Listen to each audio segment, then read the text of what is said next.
Yay. Aloha. And welcome to Wisdom Dialogues with Hope Johnson, coming to you from Hawaiian Paradise Park on the beautiful Big Island of Hawaii. Yay.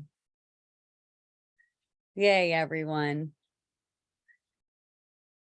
The word that keeps on coming to my mind is peace. Peace, right?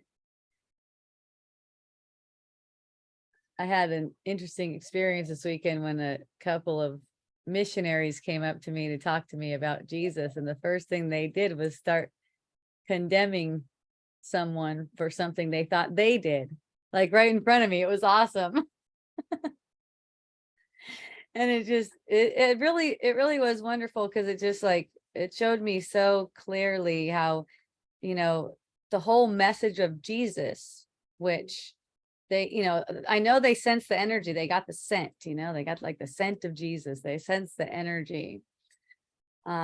He's also being painted in the mind as something that's judgmental, something that would send people to hell. Murderers, people that you think should be sent to hell, molesters, right?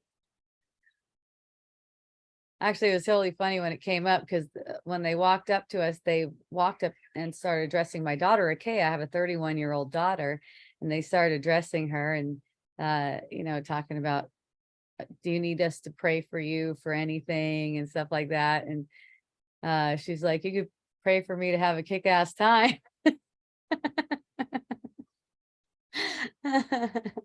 uh, and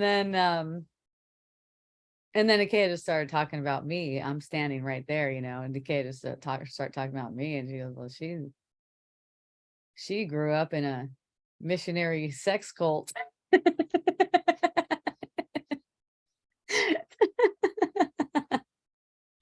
So then I said a few things about that. and I go, but it was really enlightening. There's a lot of still, even though it's a whatever, it basically you would say it's grooming, what they call grooming nowadays. Basically that kind of stuff. It might even be considered sex trafficking in some cases. But they're, just I didn't think any of those words at that time, but yeah, so they're like, oh, those people are terrible, kind of like they're going to hell, basically. And that's what I mean by, someone uh who was out on the street being a missionary to talk about Jesus, just told, like, right in front of me, just showed me that uh, uh that peace wasn't possible in that instance. And it was just really enlivening and enlightening to have a conversation with them. And I could see them really welling up with this defensiveness of guilt, of sin, of hell, defensive of hell.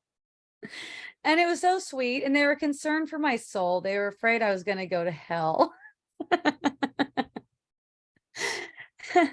And I just let them know that I really appreciate their concern, because I know that's coming from love. And also, I'm not one bit concerned about them. I'm sure they're already in heaven and they're just faking themselves out.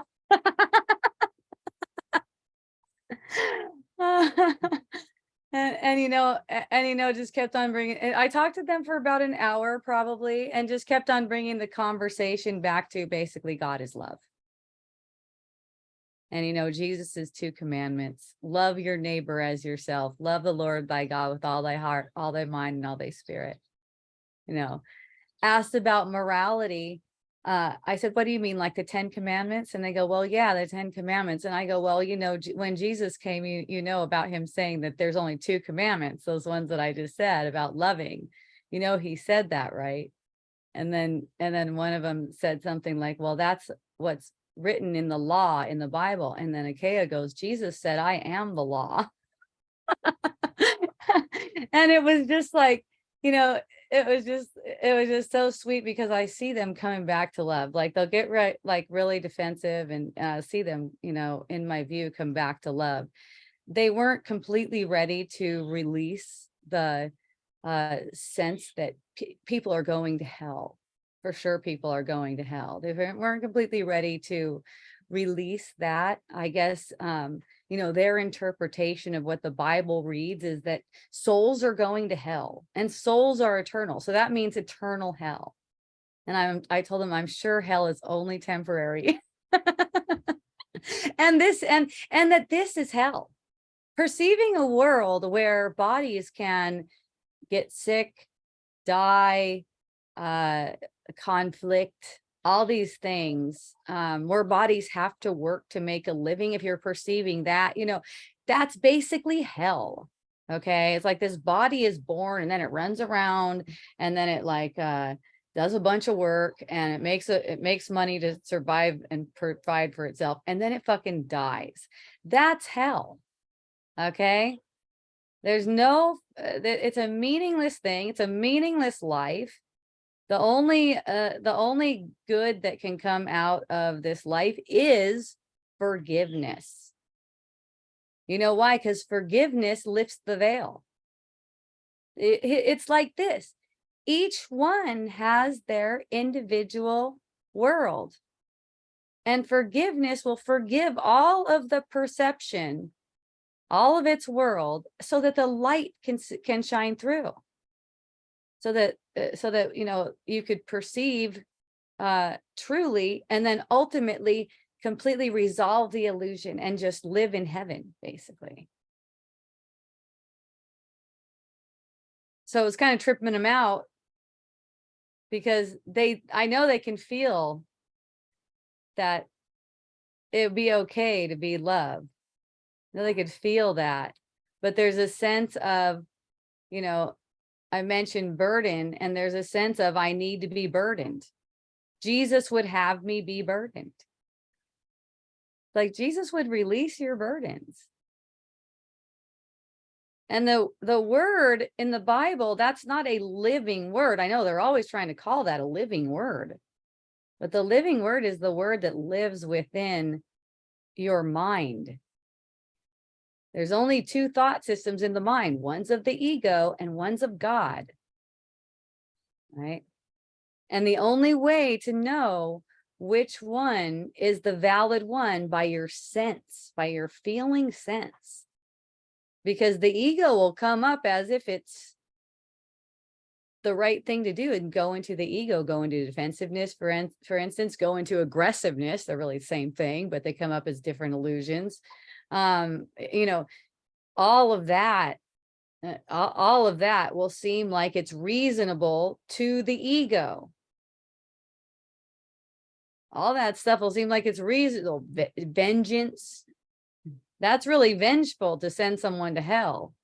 And that's only occurring. You're not really affecting them because everyone's safe in heaven, right? But what you are affecting is your perception of the world, and which is really your perception of yourself. It's your your outer world is just your inner world projected. So if you're sending anyone to hell, you can only be sending your own self to hell, and it can only be temporary because your mind hasn't gone insane. You're just playing games. You're playing games with insanity.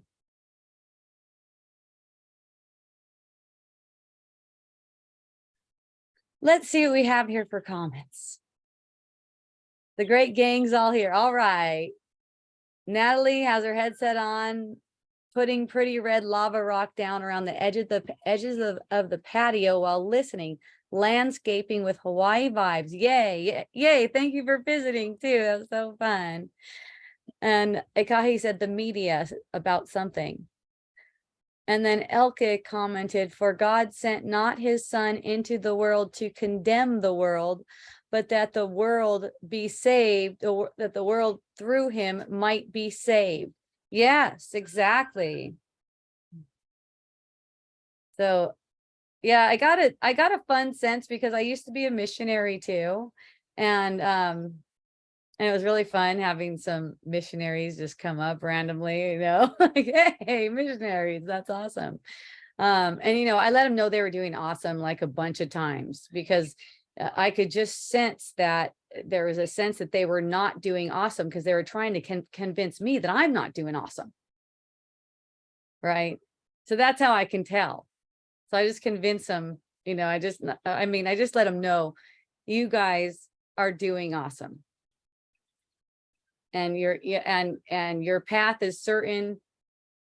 There, you're definitely gonna see through this and gonna see heaven. Right. Because whatever we think about ourselves, that's what we're projecting outward. And the thought that people aren't going to make it to heaven is basically the thought that you're not going to make it to heaven. But that's not logical to the ego. To the ego, someone has to win and someone has to lose. If there's heaven, there's got to be hell. There's got to be an opposite to it. Well, yeah, that's what we're making right here. Basically, we're trying to make we're making it up the opposite of heaven, basically. But since we're making it up, it's not eternal. It's made up. Right? But there is really no opposite to heaven. That's what I mean by it's an illusion that there's an opposite to heaven.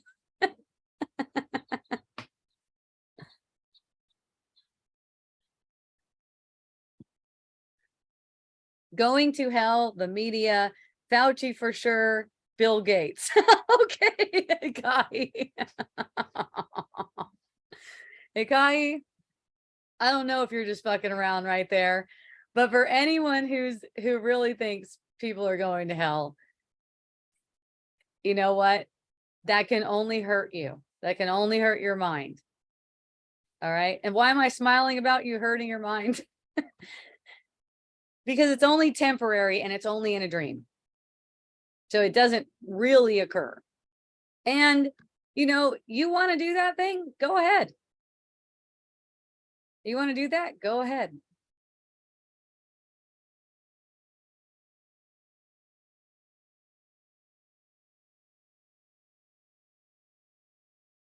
At some point in the conversation with the missionaries, I'd say something and they'd go, one of them would go, oh, that's not right. That's not right at all. And I just go, I get it. I don't need you to agree with me. Like we could just several times I just go, hooray, praise Jesus. You know, I'm ready to walk away, but they're just like, hey, but what about this?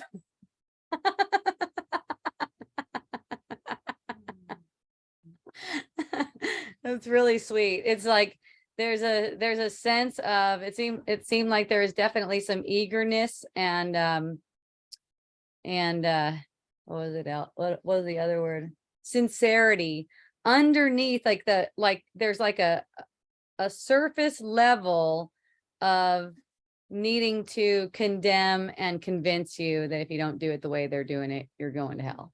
Which basically the way they're doing it is saying that people are going to hell. Like going around with that message.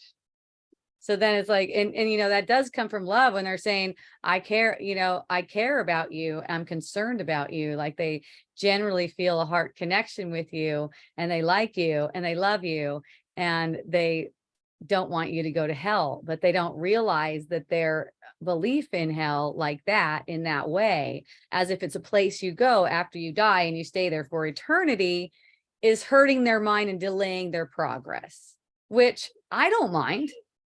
If anyone wants to delay their progress, I don't need to go out and save them. The only way I can save anyone is by receiving the salvation for myself. That's the only way it can work. So someone like Fauci, like you're talking about, Ekahi, I know how you feel. It's so sweet. And Bill Gates and the media, something like that. It's a gift. That's the way to look at it. If you want to use it to see through the illusion, you would look at it as if it's a gift, because it is.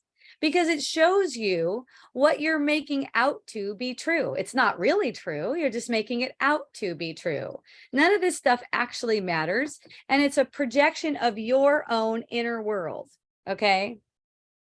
Peace be with you, Milo, you cutie. Mormon missionaries, I'm not really sure. I actually don't give a shit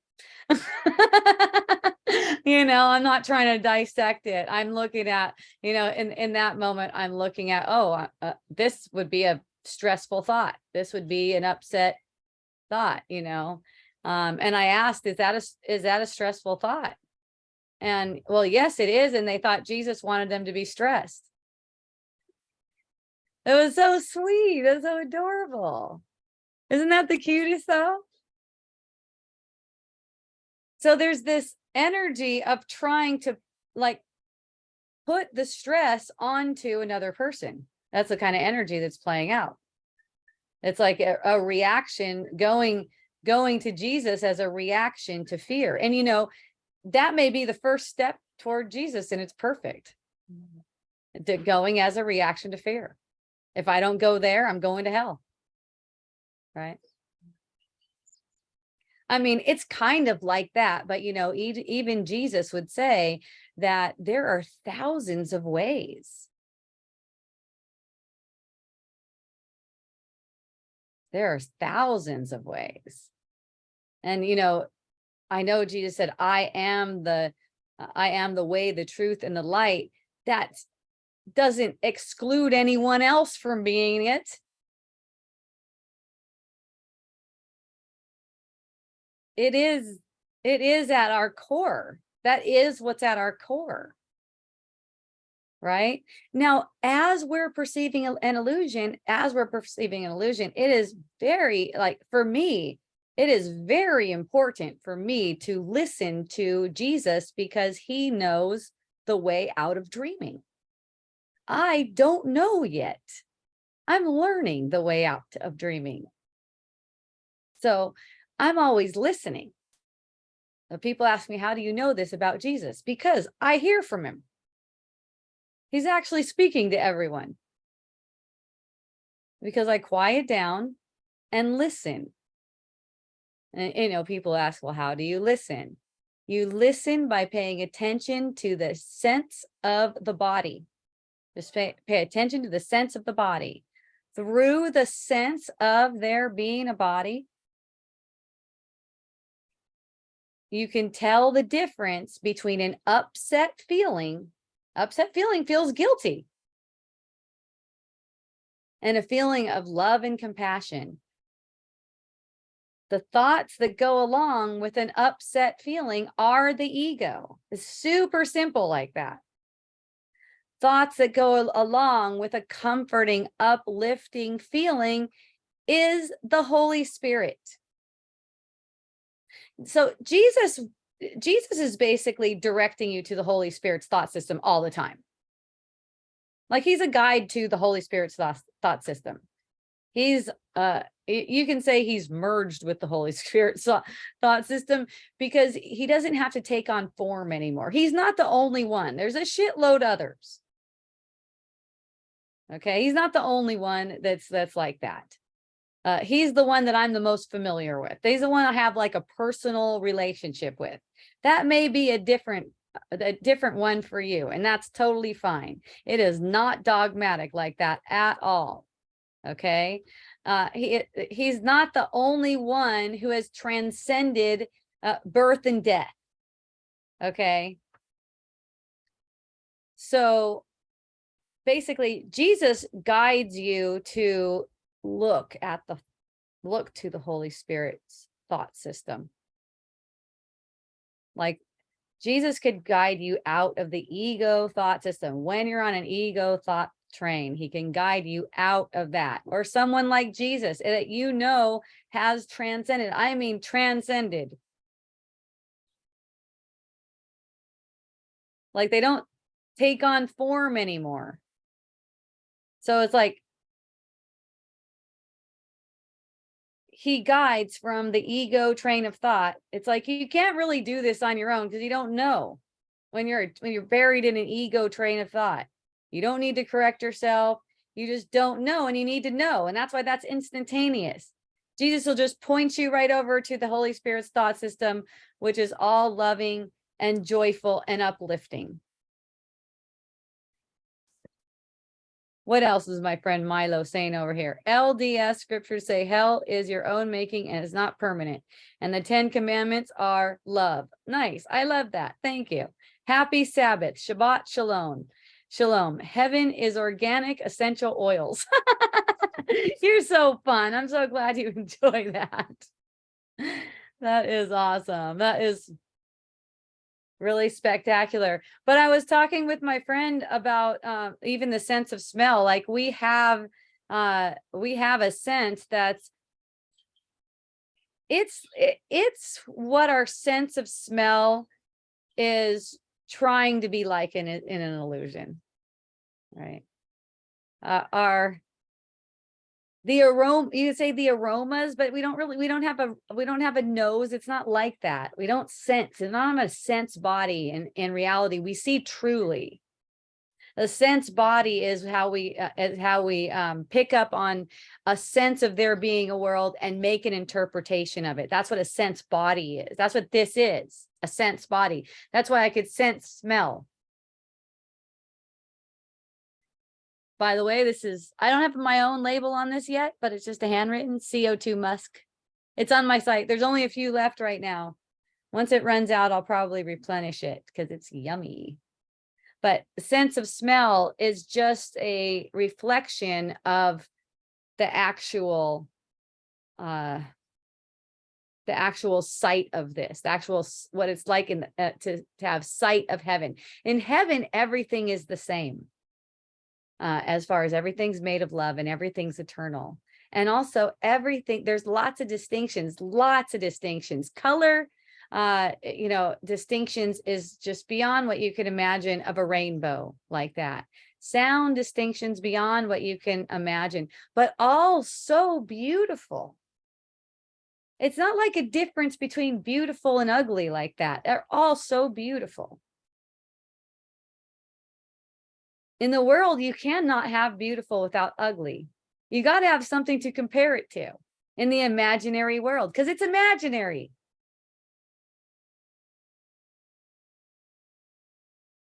We perceive it way different than what it is. We perceive we're basically throwing a layer over heaven. Like this consciousness is like a layer on top of heaven. And it's making heaven project as if it's not heaven.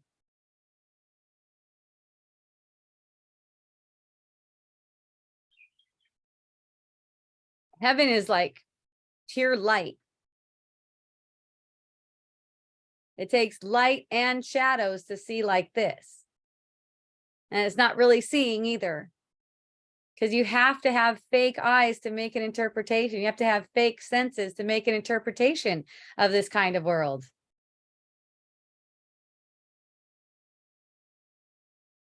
We're aware of that now.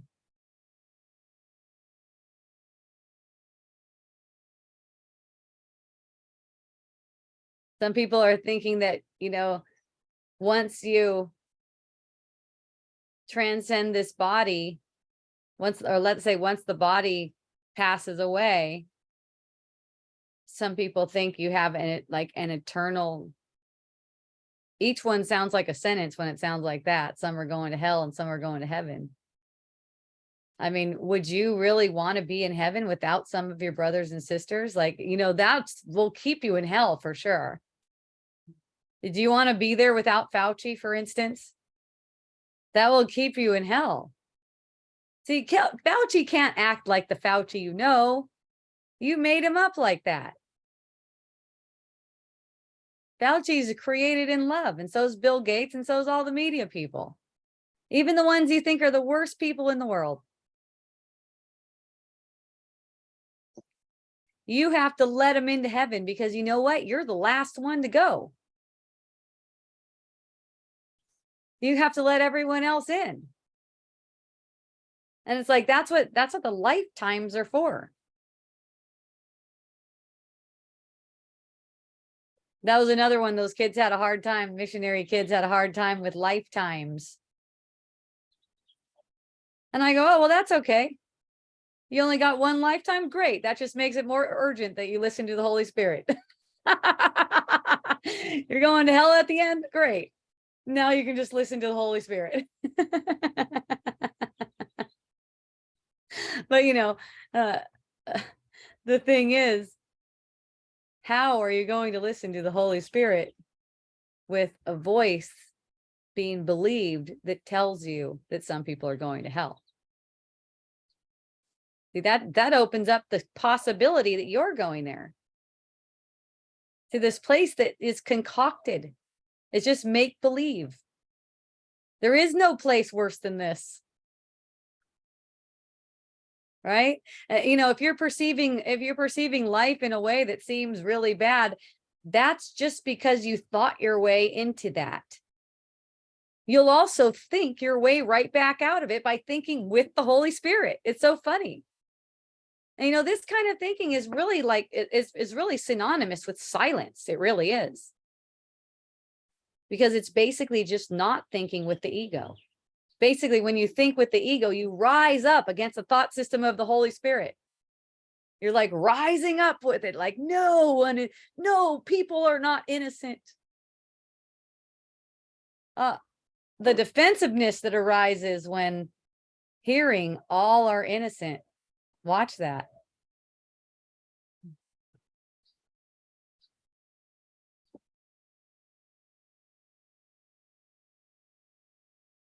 And a sin can only occur in thinking.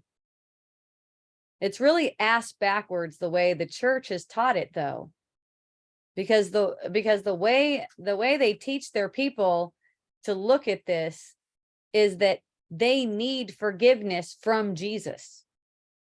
Jesus, please forgive me, I've sinned. They, for instance, felt depressed, right? Jesus, please forgive me, I've sinned. It's like, you don't need forgiveness from Jesus. You need to forgive. Jesus doesn't know anything about forgiving your ass. Jesus doesn't see you as being in any need of his forgiveness. He's already done that. That's done. He forgave the world. That's done. Okay? The only thing that would hold you in depression would be this willingness to pursue a depressive thought. You're putting your will toward pursuing a depressive thought. Jesus would just let you know the way to the Holy Spirit. Basically, Jesus will comfort and relax you.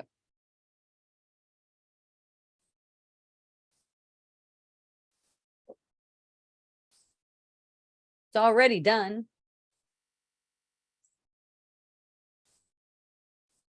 That's something that a Christian can't dispute too, because it's already done.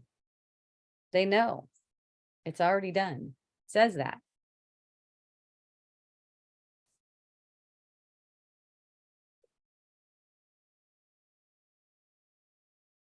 But the way it's taught, the whole thing about the Bible is that it was confirmed. Whatever went in there had to be confirmed by the government of the time. That's meant to control people. You control people by making them in turmoil, guilty, feeling guilty. There were books that didn't make it into the Bible. One of them's Thomas. It was too mystical. Not all of his disciples understood what he meant when he was talking about so much peace like that. Forgiveness is peace. Basically, coming to the sense of peace in the midst of feeling like someone's bad, like Fauci or Bill Gates or the media, Kahi, or your ex-husband or something. I don't know. It's like, instead of pursuing that train of thought, noticing that you would rather have them in heaven with you.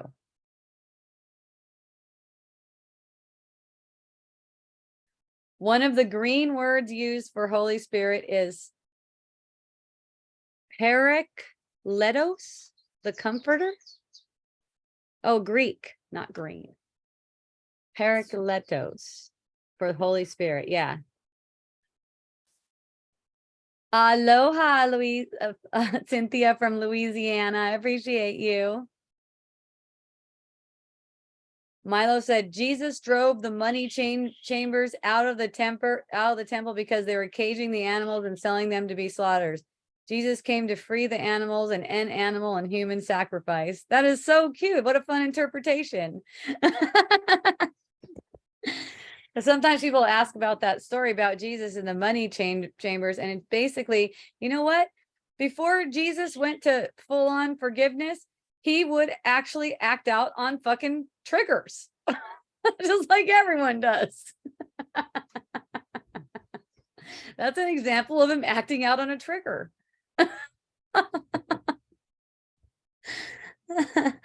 You know, it's like, none of us that you seem to see here are perfected. Our minds are not fully purified. There's those of us who have gone ahead, like we're experiencing more than average purification, you could say.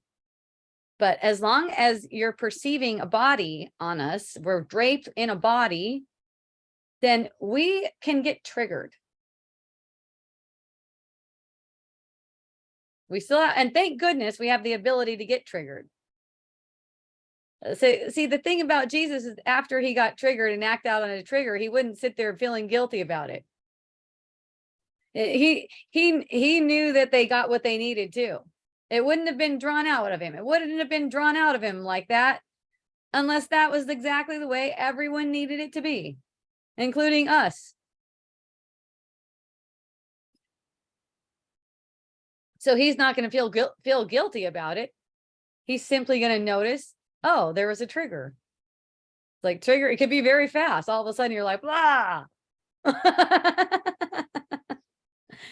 You know, you get a perception of something like that, and it's just like, you know, who knows? Maybe he got a perception of that there's these caged people and people are being enslaved, and you know, it's pretty gnarly.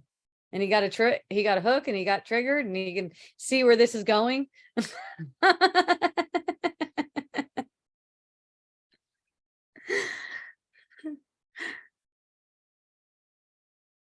But his message was peace, and still is, and that's the message still too. That's why, you know, for me, I would just assume stay in peace. There's no reason to go to that kind of thinking that makes someone guilty. That's not peaceful thinking that someone's going to hell. There's nothing peaceful about that. You know what that does? That gives comfort to the ego. So I know for some of you, you know, you don't have a really good idea of the difference between an ego comfort and a spirit upliftment, right? Maybe some of you don't have a really good idea of that. So, you know, just to help you get into that feeling vibe, once you get the feeling vibe, you know what it is. You know what a spiritual upliftment is. You know the difference. So to feel that, to be able to feel that, it's really a matter of one of these things coming up in your mind, like someone deserves condemnation, like you're in a position to judge someone. It's not as if you shouldn't judge someone, it's that you cannot judge anyone. You're not capable of it. But when you think you're judging someone, you're hurting your own mind, you're hurting yourself.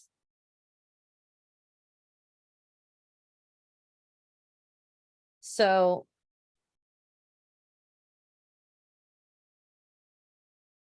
basically, when you ask for help from Jesus, like you notice you're in a pattern, you really think someone ought to die, for instance. Maybe it's you. And you call on a guide. I mean, there's only one guide. Has a lot of different names. There's a lot of different names for it. There's only one guide. You call on that guide that's all loving and ask to see, ask for help to see. If anything is mean or mean-spirited or violent or aggressive or victimized or anything like that, even concerned, that's not of the Holy Spirit's thought system. There is no concern in the Holy Spirit's thought system. So here's one way you could tell the difference. Notice when you are concerned about someone. You know, it was really clear to me. I could see this burden when, you know, a person's like concerned that me and my daughter, okay, are going to hell, right? It's almost like you can just witness this weight, this burden on a person's heart. And, you know, out of that burden, there's this kind of energy that's kind of like can't help it but just be defensive and trying to convince and stuff like that. And just noticing that burden of concern, I was like, well, you know, Jesus would remove that burden of concern from your heart. Basically just going, hey, here's an alternative thought system. Here's a thought system that comes from creation to you. It's God's gift for you in the moment you made a hellish world. In the moment you made a hellish world, God's gift to you is this thought system that you can access anytime.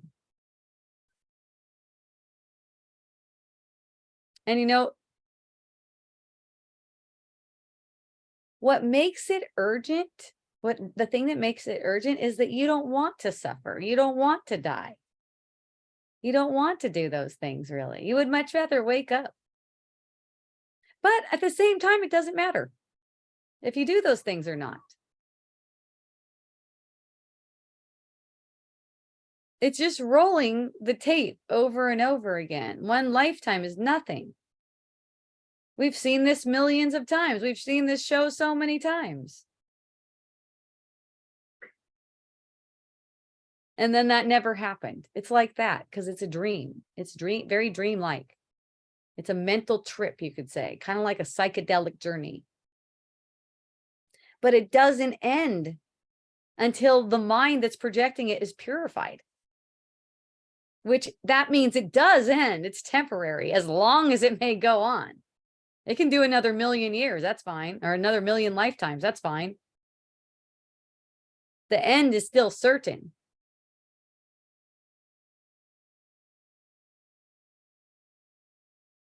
Everyone who comes into our perception, and especially the ones who it seems like they're doing harm to us, that's a victimized mind. Those guys are a blessing. They're showing you what you're using to victimize yourself.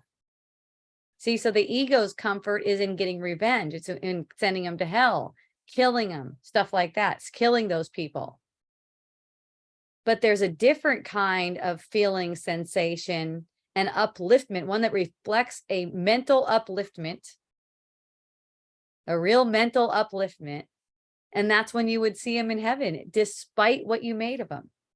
It's forgiveness. Basically, it's really acknowledging that they didn't do the things you thought they did. It's like you're forgiving them because they didn't do it. Forgiveness may not be the best word, it occurs to me, even though, you know, that's the one that's used in A Course in Miracles. It's just that it occurs to me, it may not be the best word at this point in time, because forgiveness is perceived as something very different. Just that word to a person is very different.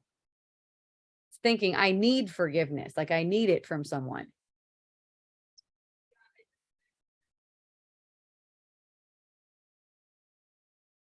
Or I could be big enough to give someone forgiveness who doesn't actually deserve forgiveness. You don't deserve it because what you did was really bad. Let's say it's a child molester. This is fake forgiveness too. Let's say it's a child molester and you're like, you don't deserve it at all because you molested those 50 kids. But you know what? I'm so holy that and benevolent that I'm going to forgive you. That's not. That's fake forgiveness. That's not what I'm talking about. That's the ego's way of forgiving.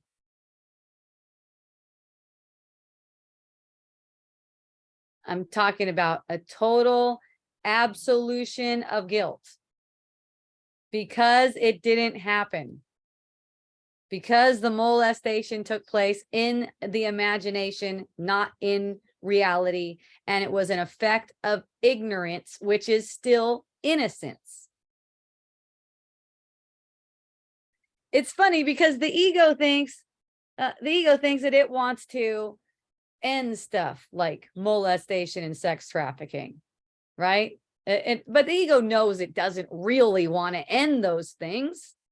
It actually wants to keep projecting them. But it convinces you that if you follow what it says, which is to get angry and project that people are going to hell and wanting to harm people, that will end it somehow. You guys see where that's gotten us, right?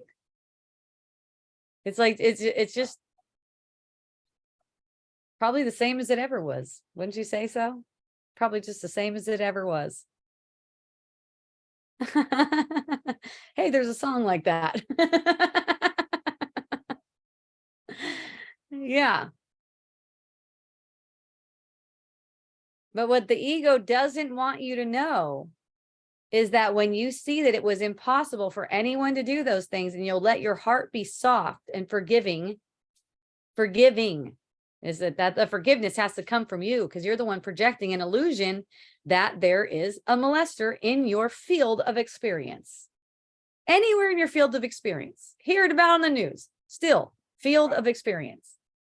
You put it there for a reason. The reason is forgiveness. The ego has another reason why it's there, and that's to keep on projecting these illusions, okay? This victimhood thing has to keep on being projected to be upheld. It can't be upheld any other way, because we're not that way.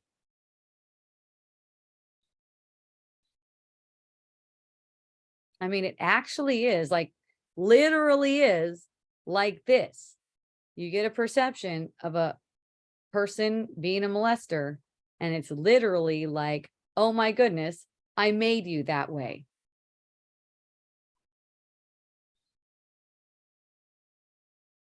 And then it's more like, what can I do to help you out? Right. And really, the only way you can help them out is also in that energetic sense of it. When you're projecting as if they are separate, you make them separate. When you're embracing that you made them out this way, but they're really loved just like you make a connection. That's true communication. You don't even have to have words with them. You can have true communication with someone you think of, someone who crosses your mind. There's always an opportunity to communicate anytime you get a perception of a person. Ekahi's laughing and he says, okay, if we're forgiving everyone, they can come. That's great, Ekahi. Thank you for that. You're so easy. You're such a sweetheart. I could tell, Ekahi, you're just such a sweet dude. You're willing to go to peace. And you can see how it's easy, even though you're such a sweet, lighthearted, loving mofo. You can see how easy it is to just get hooked by one of these thoughts and think it's a righteous thought. And it has to do with killing, basically. I mean, sending someone to hell is worse than killing.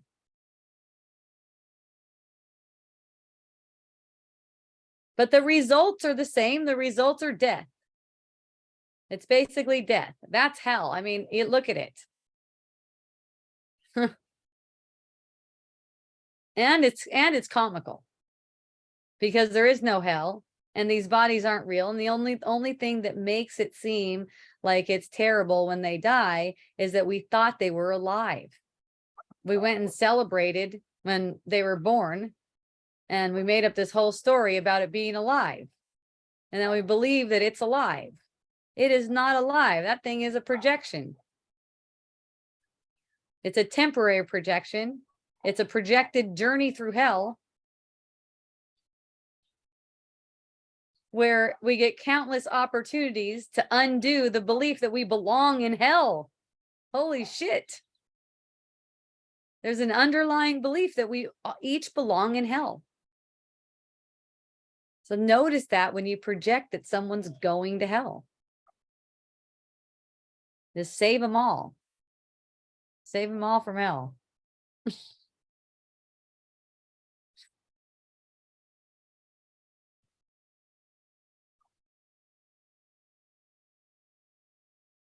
So our talk ended up being really lovely.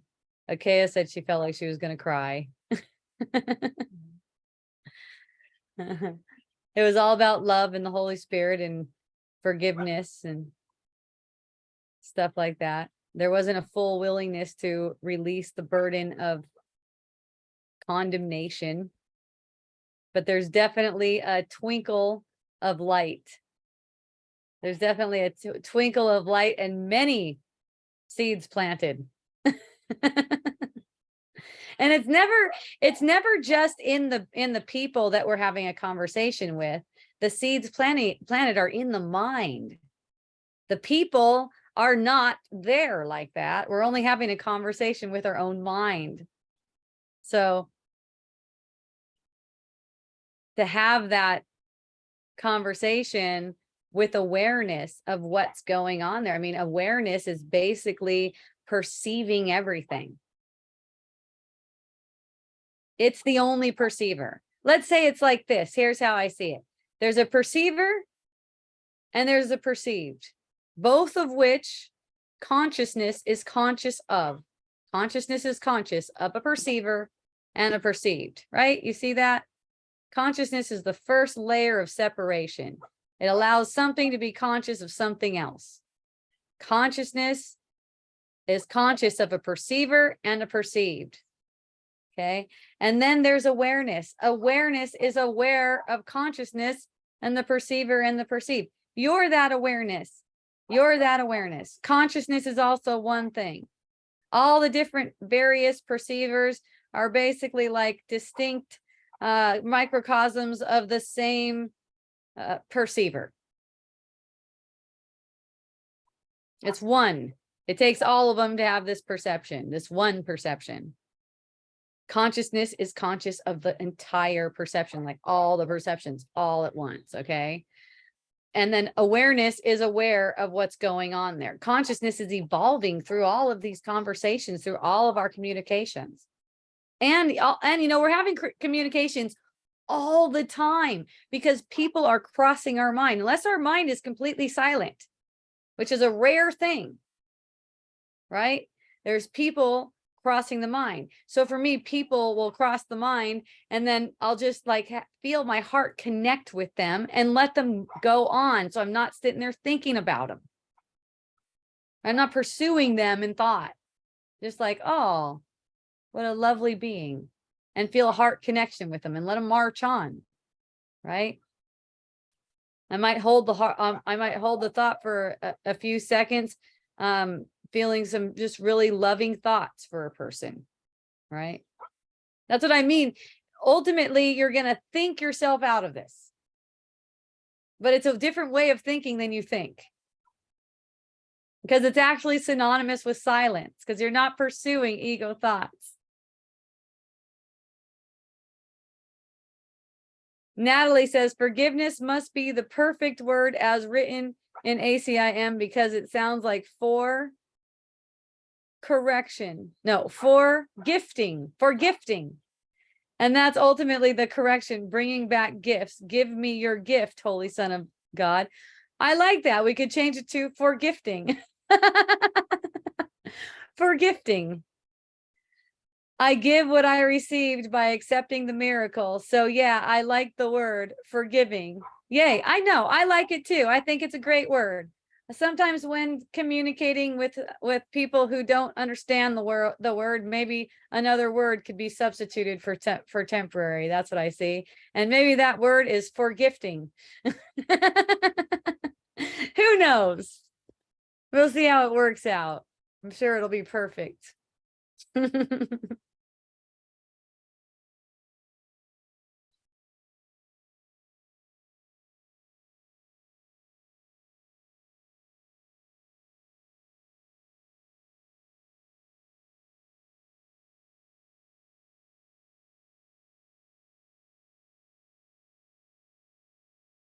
Yeah, those of us who are into A Course in Miracles definitely like the word forgiving. It just feels good. Feels really good.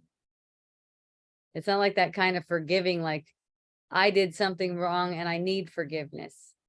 Notice that when it seems like you've done something wrong, you'll notice these visceral sensations come up and you feel like you need forgiveness from another person. That's your opportunity to forgive.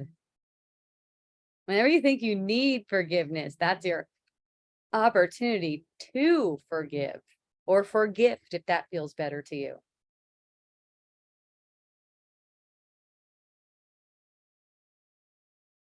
Me and some of my friends were talking about forgiving before in recent weeks. Forgiving before. So it's forgiving before any event even takes place. You think that if an event might take place that's pissing you off. Just staying in forgiveness. The thing is, the triggers are strong. You know, one of my friends who was talking about that had a sense that she had to just react really fast. Like, can you just stop that? She had a sense that she had to just react, and you know, it just came out like that. So in noticing that that is already forgiven, it's already forgiven, you can forgive. That means you don't have to chase around, oh my gosh, what have I done? How are they taking it? How are they looking at me? You don't have to chase around those thoughts. Your forgiveness makes the idea of what you thought happened meaningless. So then you're free, you have peace. Forgiveness is peace. Okay, Asana, you want to talk to me? Aloha. I'm going to unmute you, or I'm going to ask you to unmute.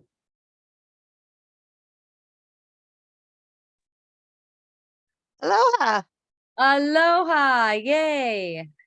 This happened last week. What?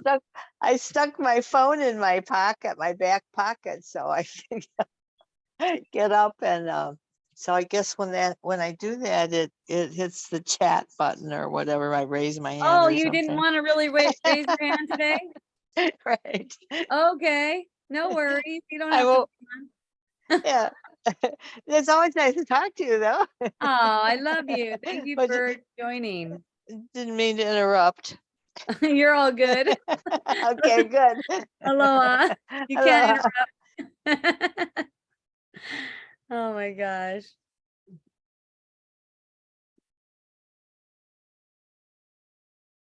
Yeah, that's another one too, is kind of like the way we talk about things, just automatically like that. Like as if we can interrupt something. It can't be possible. Right. And it's like, you know, it's like a nice thing to say, right? It's like a nice thing to say. I didn't mean to interrupt. There's nothing wrong with it at all. I'm not saying there's anything wrong with it. Just looking and noticing how we project this illusion as if it is really true. We can't interrupt anything. That's not really possible. You know, you can just go with it.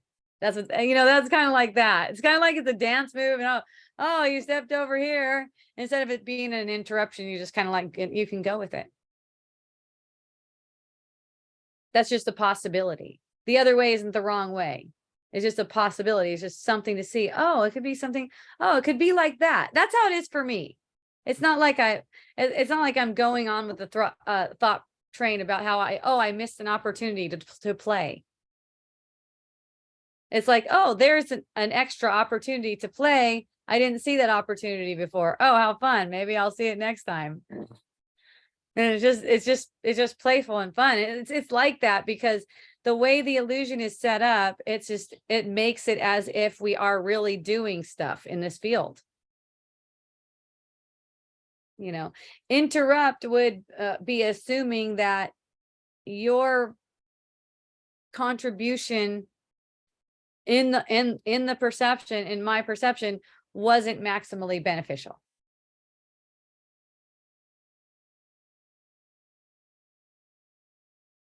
That's why, once in a while, friends think I'm too much. Because I know everything's maximally beneficial. I know it is. So it's kind of like, oh, shoot, you're welcome. I mean, if it feels like I get a perception that I did something really bad, and I'm feeling really guilty and I'm feeling like, oh shit, why did I do that? Why did I do something like that? I'm glad about that because of the feelings it's bringing up. I want to have the feeling sensation that is arising right now. I don't want any of them in particular, just whatever is arising right now. Right. So that feeling sensation, like I've been guilty, like I've done something really bad, that's an opportunity for awakening.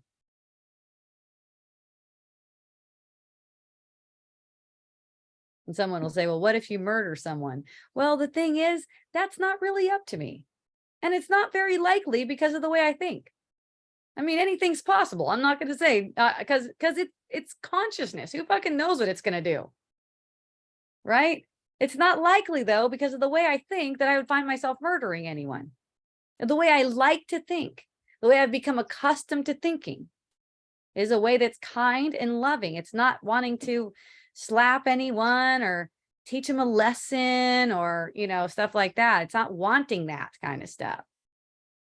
It's like this separate sense of self that I've made with the ego. It is to the point where it's just wanting to express love. Even when it gets triggered, it's just wanting to express love. That's just programming from over time, making the choice for the truth. And making the choice for the truth is an effect of seeing what the truth is. And everyone is on the path to seeing what the truth is in time, in the projection of time. Okay, and the illusion of time.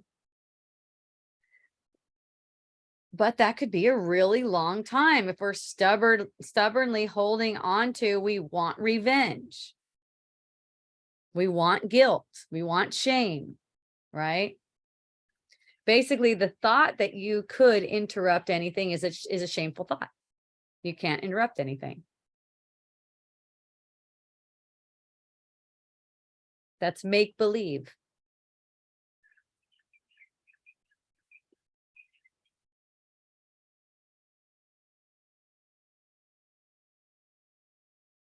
Everything that's situated into the field is situated perfectly for your benefit. And in terms of relativity, it's chaotic. Look at it. In terms of relativity, the thing is chaos.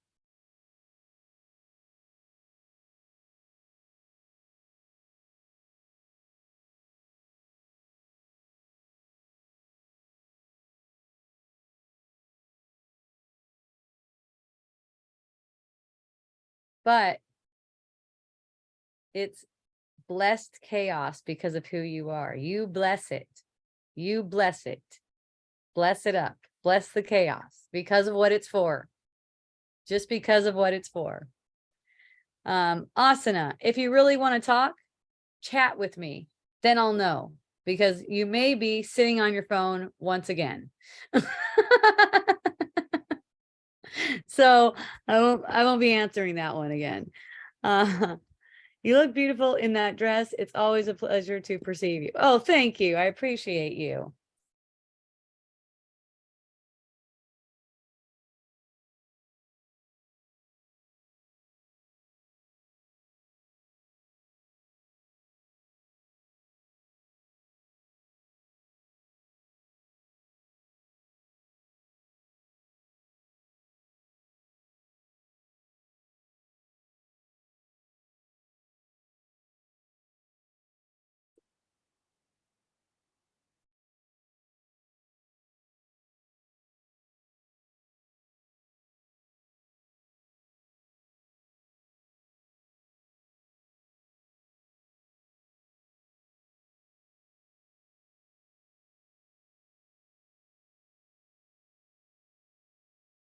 Now Asana sees why it happened. Another look into that crazy mind. And he's like, yeah, I know. And you know what's fun about that asana? It's like whenever a sense like you're interrupting or anyone's interrupting comes up now, you're going to have more of an awareness of that. Because of this communication, you're just going to have more of an awareness of whenever you perceive that. And watch how, and you'll see how often it comes up. You'll see how, because that's how these ego illusions are. You'll see like these things, they'll just start coming up. You'll hear other people say it. You'll be saying it. You'll be feeling like you had the ability to interrupt someone and did it. And then other people will think it will seem like they have the ability to interrupt you too. Asana, quit interrupting all the time. Bless the mess. Yes, Constance. Thank you.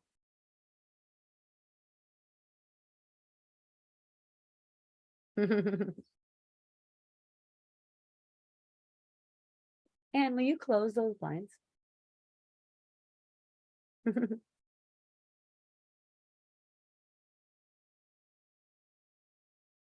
So I'm planning a retreat. It's going to be called Miracle Botanicals. That's the name of my company too, in case you want to check out some really good essential oils, miraclebotanicals.com. I'm planning a retreat with my friend Molly. It's going to be in Sri Lanka. And really the only planning I'm doing for the retreat is booking a trip and bringing some essential oils. Okay. I don't know like the exact dates of it yet. It's going to be sometime toward the end of October. So if anyone is interested, wants to attend that retreat, let me know. I know Sri Lanka is probably far from my Hawaii friends. I don't know. I didn't even check it out yet. I don't even know how far it is. I just said yes to that. I know it's close to India. Yeah. So we'll be doing essential oils. And of course, you know, I'll be hanging out there. I am Wisdom Dialogue. So I don't know if there's going to be like some official Wisdom Dialogues time, but basically if you're hanging out with me, that's how it is. So that's something that's coming up and seems like a lot of fun. And then I'll be speaking at the church here on Paradise in HPP. I'll be speaking there in 2 Sundays, not this Sunday, but the Sunday coming next. I think it's the 25th. And that church session starts at 10 a.m. One thing that is one of their themes, I don't have to do their themes. I'll just go in there and see what comes up. But one of their themes is self-care. And I like that one a lot, especially since I own an essential oil company, apparently. But a lot of the times people think that self-care has to do with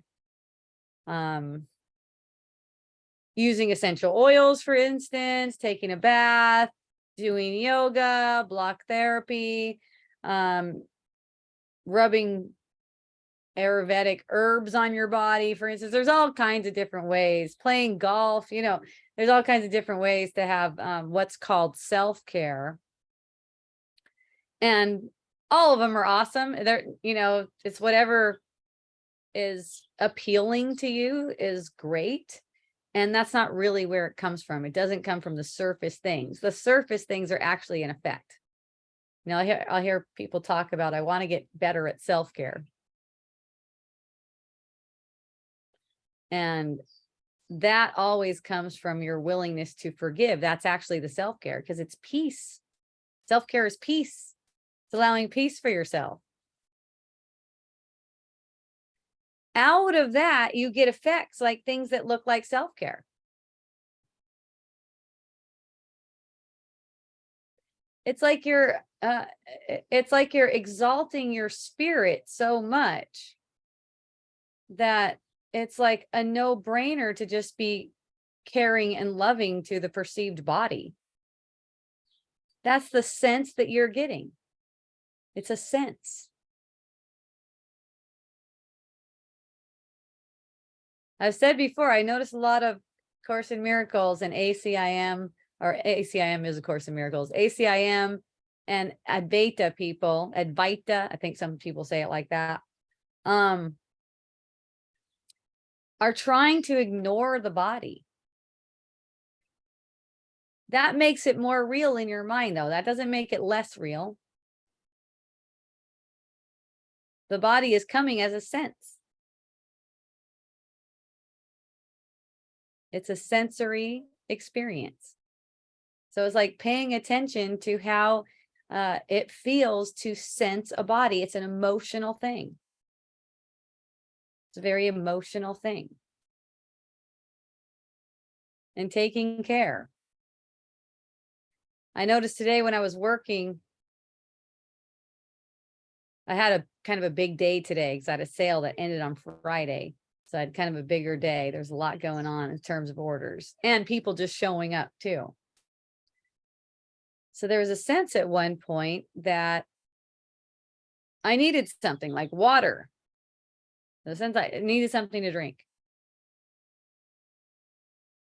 And then there was this also a sense of I need to push on so that I could get the mail out. And it's not like a matter of, it doesn't matter to me which way it goes. And it's not up to me which way it goes either. Am I going to push on or am I going to get something to drink? All it takes is me being aware of that. And then it works out just perfectly. I get a drink at just the right time.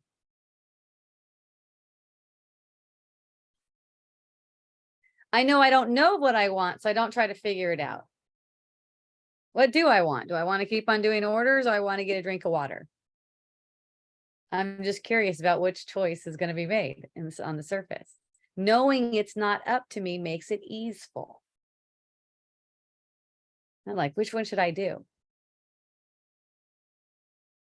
Getting the body as a sense like that just allows us to be open to whatever it is that best uplifts our spirit in the moment. What's the most uplifting? What's the most uplifting right now? It's like you don't know. But you allow yourself to be uplifted and automatically the choice that's the most uplifting occurs. It's really simple like that. If you ever feel like you're depleted, dehydrated, overly full, anything like that, it's just coming from thought. It's not anything that you've done. There's nothing to do about it. But the doing does seem to take place. Let's say you seem to be dehydrated. Okay. One symptom of that might be retaining water. I had that experience on Friday. I seem to be retaining water. And one of my friends mentioned something about hydration, and immediately it occurred to me, oh yeah, probably drinking more water would be awesome. But that's just an occurrence. It's like a matter of course. And then the next thing you know, I'm drinking more water. I find myself drinking more water. But it's just like these thoughts that we're not choosing them. They're just popping up. So it's just when we get the identity, the sticky identity involved with a thought, that it makes things confusing. It makes life confusing. It makes it burdensome. It makes it heavy. So as a matter of course, I'm finding myself drinking water, but that's not up to me at all. All that's up to me is how would I view this? Would I view it as this perceiver that's set out in the field, or the perceived? You know, a lot of people are actually viewing themselves as the one being perceived. That's the thing. Not even the perceiver. The perceiver is one step back. Then there's consciousness. That's pretty good. Still one step in separation. But to view it as awareness is to just allow it to play out as it does. And then your role in that is only to be love through whatever is occurring. I don't mind if I get a sense that my legs are swollen. I don't even have legs.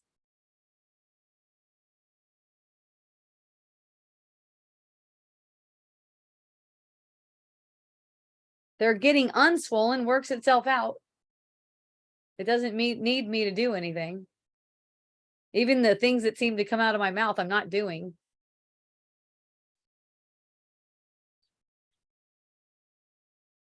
I got in the car and I found myself saying to my daughter, okay, this weekend, make sure I drink a bunch of water.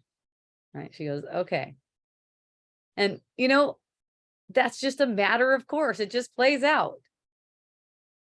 It's not like I have to make sure or anything like that, or anyone really has to make sure. We just play it out.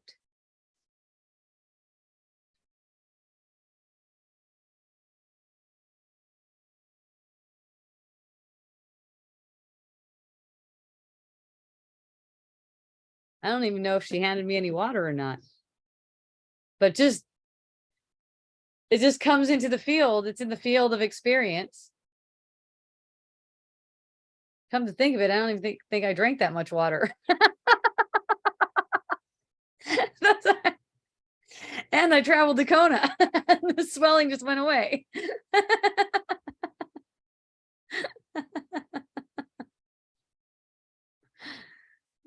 Hilarious. It actually didn't seem like I was drinking less water.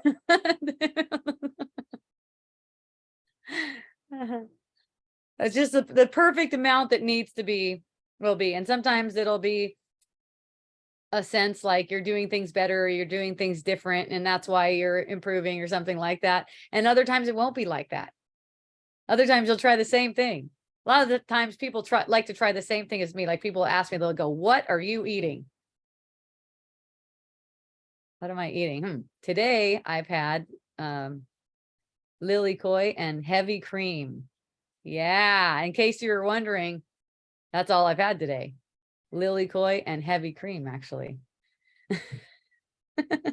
It's different every day.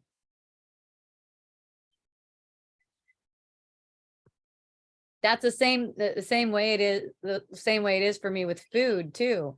I don't know what I'm supposed to be eating. I have no idea what I'm supposed to be eating. I could get a sense of a tummy ache or something like that, and that might make that thing seem unattractive to me after getting a tummy ache after eating it. But I know that the thing didn't actually give me the tummy ache. Even the eating of the thing is projected by the same mind that thought I deserved a tummy ache in the first place. So that's just part of the play. That's just part of what's playing out.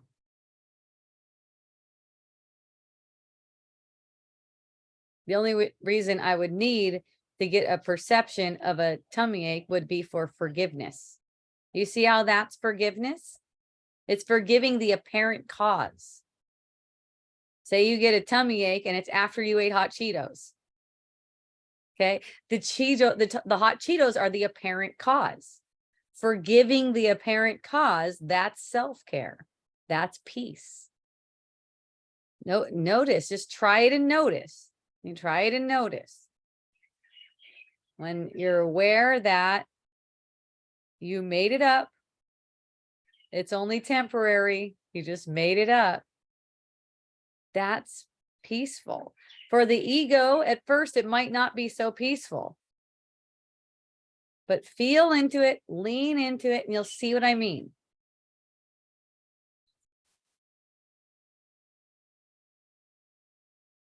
For the most part, people are afraid of feeling. That's another thing the church is teaching these days. I don't know which church, but I'm getting this in general. The church is teaching fear of feelings. You shouldn't pay attention to feelings. Your feelings are not meaningful. They're not relevant. You should just listen to what the law is. And the law, as it's being projected, is as if there's guilt.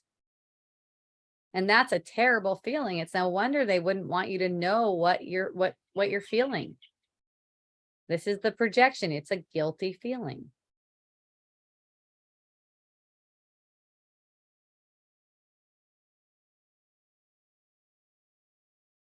What if they didn't do what you thought they did?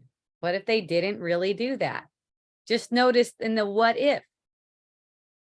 What if you woke up tomorrow morning and you couldn't think the thought that that person or those people did that thing to you or to someone else? You just couldn't think that thought. See how spacious, see how peaceful. Forgiveness is the way to undo that feeling for yourself, undo that upset feeling for yourself.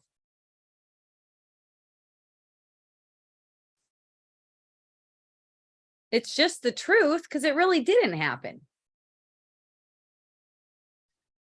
And there's nothing that's unforgiven. It's that your mind is unforgiving. And it's really being unforgiving of you. It's holding you to illusions that you made.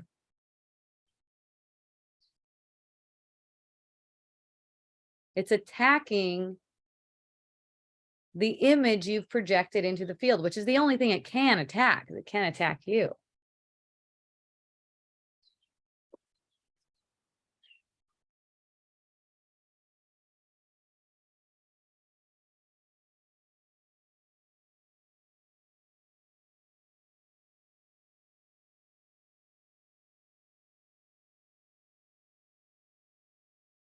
Peace is certain. It has nothing to prove because it's certain.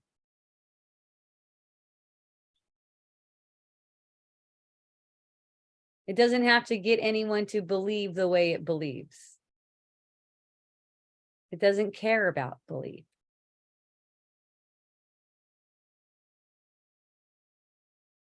It only wants to be extended. And that's really the only way to share peace is to extend it. That's always extended through awareness of feeling. When there's agitation in the field, you sense it in the body sense. That's where it is.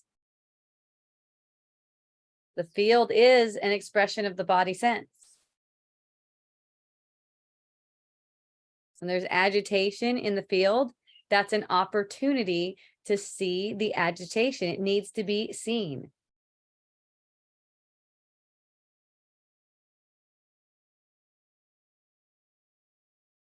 And when it's not seen, it's acted out on. See what I mean? How it's innocent? Ignorance is innocence. Murder is an effect of acting out on an upset thought.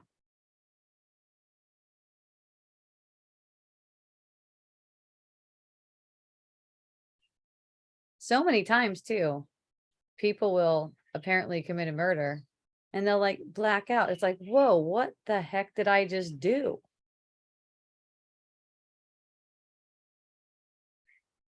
If you want to protect yourself from that kind of behavior, basically, don't pursue thoughts that are murderous.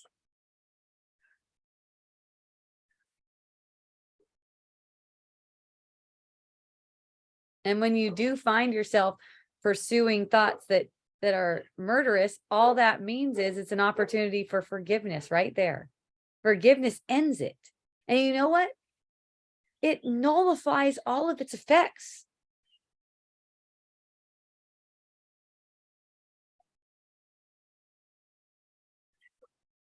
All the consequences that you think you set out in the field, gone. All the consequences that are made by delusion are not real consequences.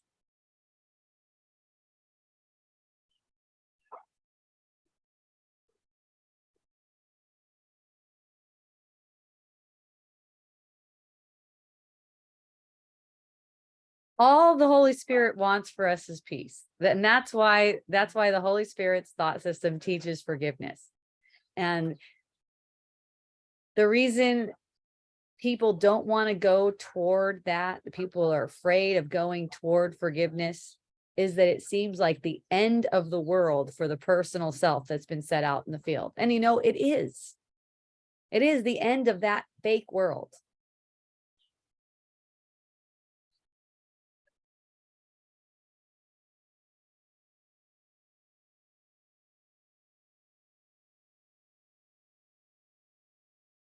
all the sin is make-believe sin.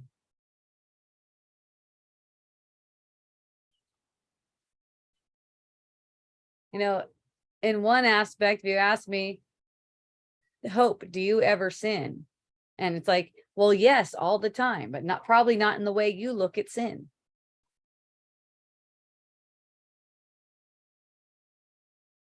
It's basically just pursuing a thought, even for a second. I notice because I get an upset feeling. That's how I know. I also know it didn't happen. I also know that forgiveness is just being asked of me right now. So I could see that it didn't happen.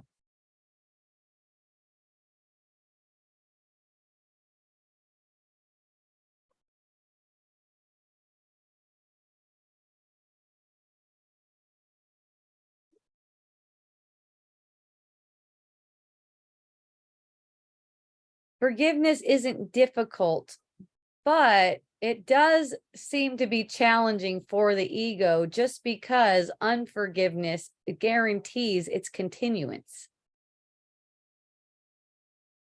And since the self that we put out in the field is for a long time identified as an ego, it's got to be unforgiving. That's the only way it can be. So even, when I meet people who are basically telling me, they're basically telling me in so many words, I'm unforgiving. Innocence? What do you mean innocence? Everyone is not innocent. Hand on the hip.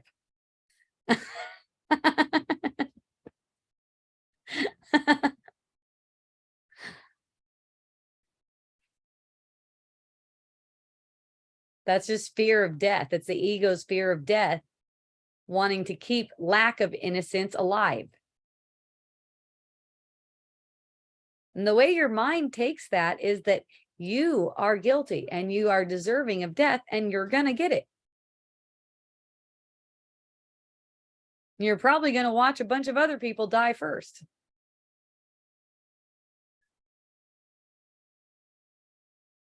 It doesn't have to be that way. That's been accepted by the mind at large as a reality, like a inevitable reality. Everyone's dying. Everyone's aging, everyone's dying. That's been set out in the field as if it's a reality. And if you say anything against it, that's to the ego, that is just completely insane. To say anything about it, to say anything against it.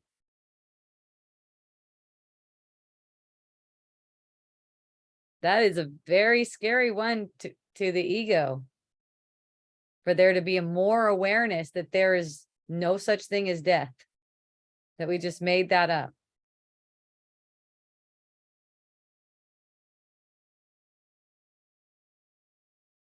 Really, there's no such thing as birth either. It's not bad to celebrate. It's fun. It makes no sense. It's senseless, but it's fun. Nothing makes sense here. It's chaos.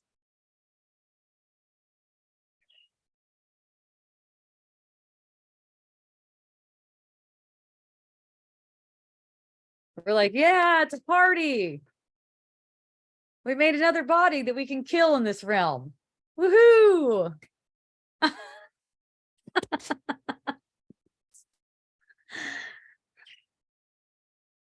But really, there's another purpose for that body that pops into the field. All the bodies can be used in a way that we're awakening the mind, that we're helping each other wake up from the dream. See, when that baby pops up, it's like, oh, cool. We're going to show this one that it's all love, that it's all forgiving and it's all love. My son doesn't get that thing. Like, I have one a kid, you could say. He's 15. Pretty big kid. But he doesn't get that. Like, if he makes a mistake, a parent mistake in the field, maybe like drop something on the ground or something like that, he doesn't get that. But dang it, what did you do? We know he's not capable of doing anything. We know that whatever occurred, whatever mess, anything like that, it comes out of the mind. So the other day I was leaving. I forgot where I was going, but I was leaving right away. And my son came up to me and he's like, Mom, I just knocked over something in the bathroom. It's there's stuff all over the floor. And I go, oh, okay, you need some help? He's like, yeah, I need some help. So I go, okay. So I go down there and I go, oh shit, it was like really messy. Like I was like, okay, well, check it out. Your dad will be home in a few minutes. I gotta go. All is well. I get home and I'm like, hey, what happened with that stuff that dropped all over the floor? Did dad help you clean it up? He's like, no, I cleaned it up before dad ever got home. So, for those of you who are concerned about my son, I don't know if you're still listening to me, but I know I started talking about this way back when he was probably like 3 or 4 years old, and he's 15 now. And I was talking about how there's no discipline, there's no chores, no one is required to clean anything or anything like that. There's no basically requirements. There's no discipline or punishment. I think that kind of covers it. And we're concerned that like what they're going to turn out like, like, are they going to help out and stuff like that? And the thing is, I'm not even looking for that. I'm not trying to get that at all. You notice I was just like, oh, you need some help? I was about to help him. But then I realized that was like going to take more time than I was willing to expend in that moment. Apparently, no one has a choice in any of this, in any of what's going down. It's just an effect. Okay. And it's giving us exactly what we need. So I go, look at this guy. He's like, that was like a big, to me, it looked like, okay, this is going to take some time.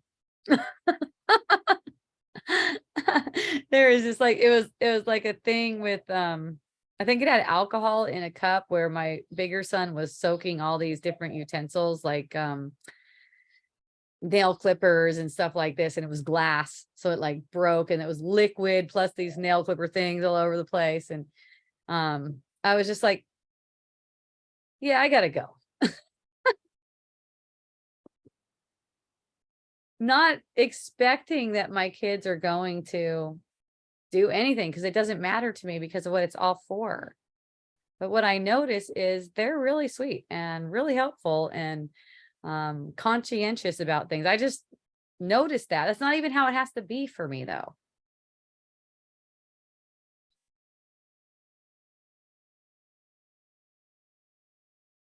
They seem to like to do things. They seem to like to take care of business. Not because I raised them right. A lot of the times people will ask me though, when they meet my kids and they get a load with my kids, they're like, wow, you must be a really good mom. I go, well, that would depend on who you're asking, really. I know one thing. I know one thing. I was able to let myself be at peace for so much of it. It was just, well, maybe not with the first one, but after that, um, and even with the first one, after she was an adult, after she was already an adult, that's when I started to wake up to the truth. That's, she's 31 almost. That's when I start to wake up to the truth. That also changed so much for her. It doesn't even matter if your kids are adults right now. Look at one thing that you do as a parent is concern, which is never justified. Concern for anyone is never justified.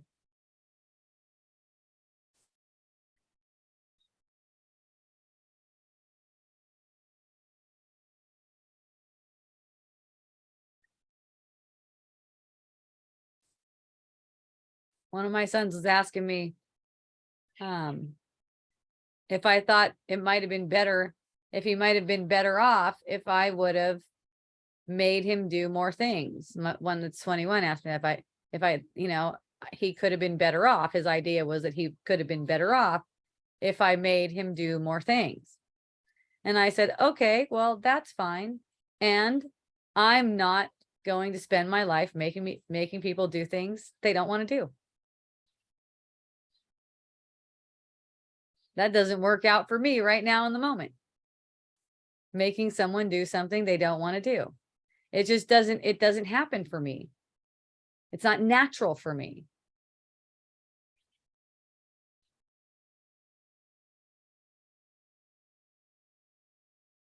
I don't do that to myself in my mind, make myself do something I don't want to do. That's only mental. See? Because if you find yourself doing something and you think you don't want to do it, that's not true. You wouldn't be doing it unless you wanted to do it. That includes if you got someone with a gun, holding a gun to your head, making you do it, apparently. You wouldn't be in that situation if you didn't want the situation. You want it. And you knowing that you want it gives you all the power. And you command the situation. You always command, love can always command the situation. I don't imagine that I need to make myself do things I don't want to do. So then I can't project that, you have to be in that mindset. And, the teaching in that, the teaching for people is that they can relax. They can just surrender to the process, whatever kind of choices are being made, and just let that occur. Really, the choice we're making is between surrendering to that process, however it's occurring, like even the way we're acting and everything like that, or being against it, being against something. Basically building tension or releasing tension. And there's not an in-between on that. You're either trying to cast judgment for the way the illusion is unfolding. That could be your body sense, what your body seems to be doing. I shouldn't be doing this, for instance.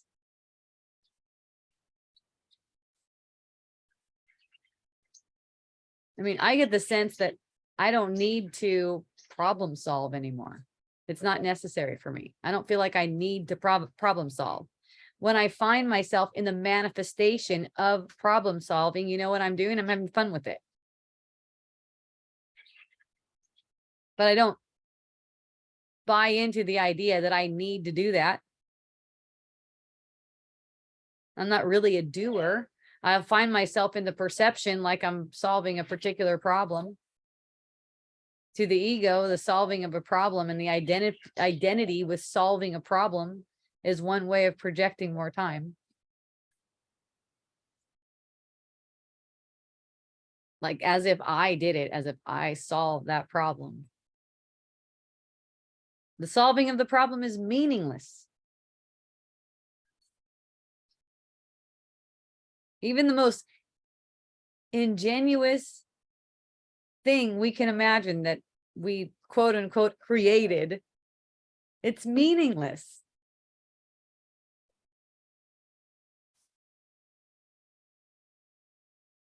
It's just a projection of time for the ego, and we identify with as if, for one, this problem that needs to be solved is a burden.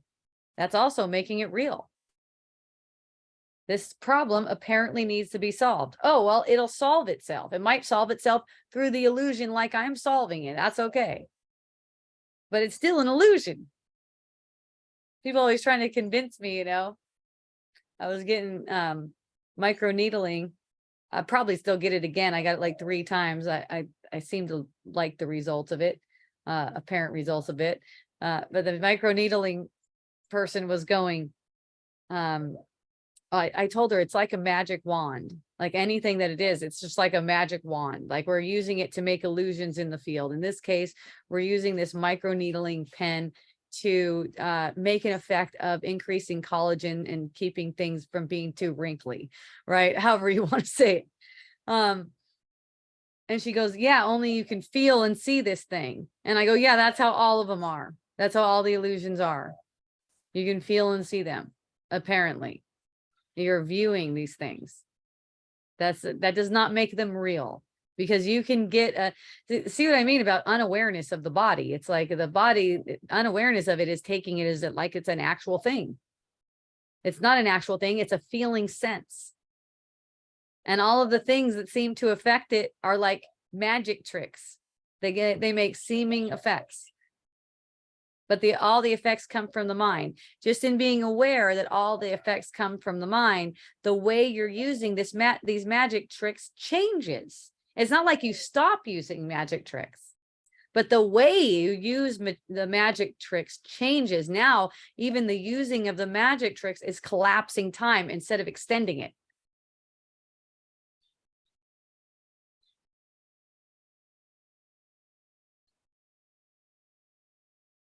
One of my friends was trying to trigger me, and she was telling me, God, you look so old.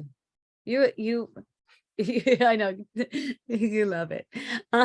Anne loves that. You know, you look so old. I can't believe you're paying for some process to get done to your face. You know, she's talking about the micro needling. How much are you paying for that anyways? It seems like a complete waste of money. You know, the thing is, I don't mind what the outcome is. Like, it's like going into it in a full surrender to the process. That's just what the personality is playing out. The personality isn't who I am. That's what the personality is playing out. I don't have any choice in that, actually. The choice arises in the mind. It's like, yeah, it's like these choices for what you're going to do in the world. It's kind of like you're a slave to those things that you're going to do in the world.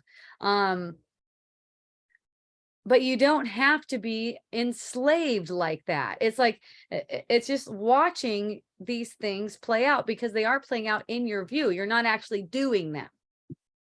That's what makes it kind of like enslavement, because feeling like you're actually doing them. But when you're just watching a show, like, I'm not that woman in my perception that seems to be concerned about aging and wants to do some shit for aging. I'm not that woman. It doesn't matter to me.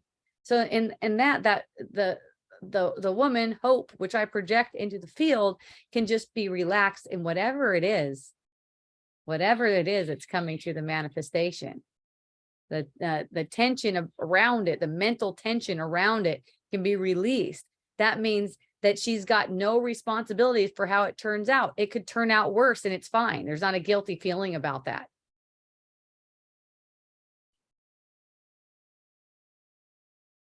Let's say there's not a guilty feeling getting justified about that, because a guilty feeling may arise. I mean, who knows? You're over there getting the micro needling. Who knows what the apparent effect might be, right? All the effects, though, are coming from the mind.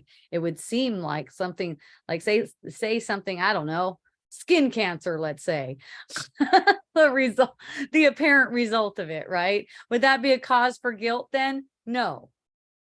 That's what I mean about forgiveness before, too. What about the technician? What about the person, the doctor? Actually, it's an MD doing it. What about the MD who's doing the microneedling? Is that going to be a bad feeling toward the doctor if something goes wrong? And it's like, you know, you just feel into that, and you can get the forgiveness for it right away, because you get in tune with the Holy Spirit's thought system that's telling you nothing's happening. No one's doing anything.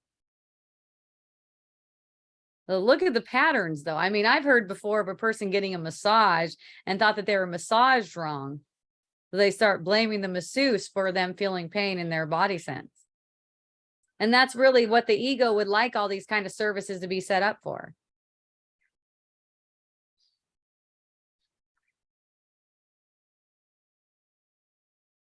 And, you know, there's a kind of comfort in recognizing that whatever does occur with the body isn't actually touching the spirit. Whatever does occur on the field isn't touching anything that's real. It's not anything that can be threatened, because it's not real.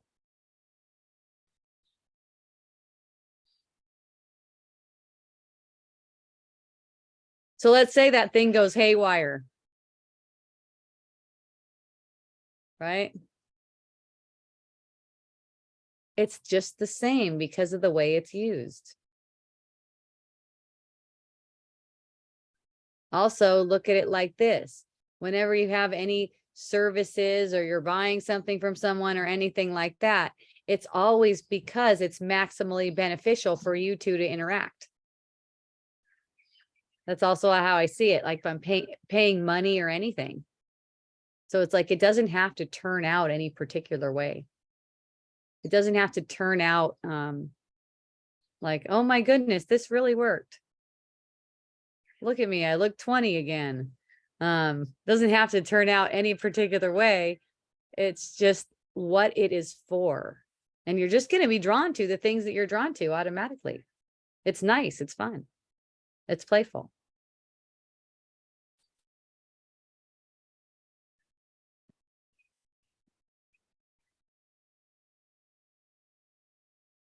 It's kind of funny because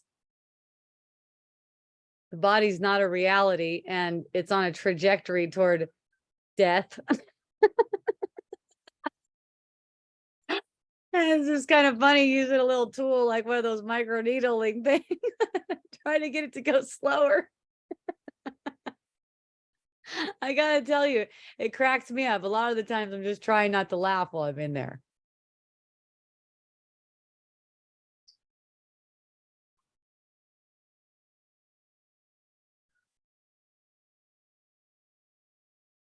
But wherever I find myself, I'm willing to have a really good time.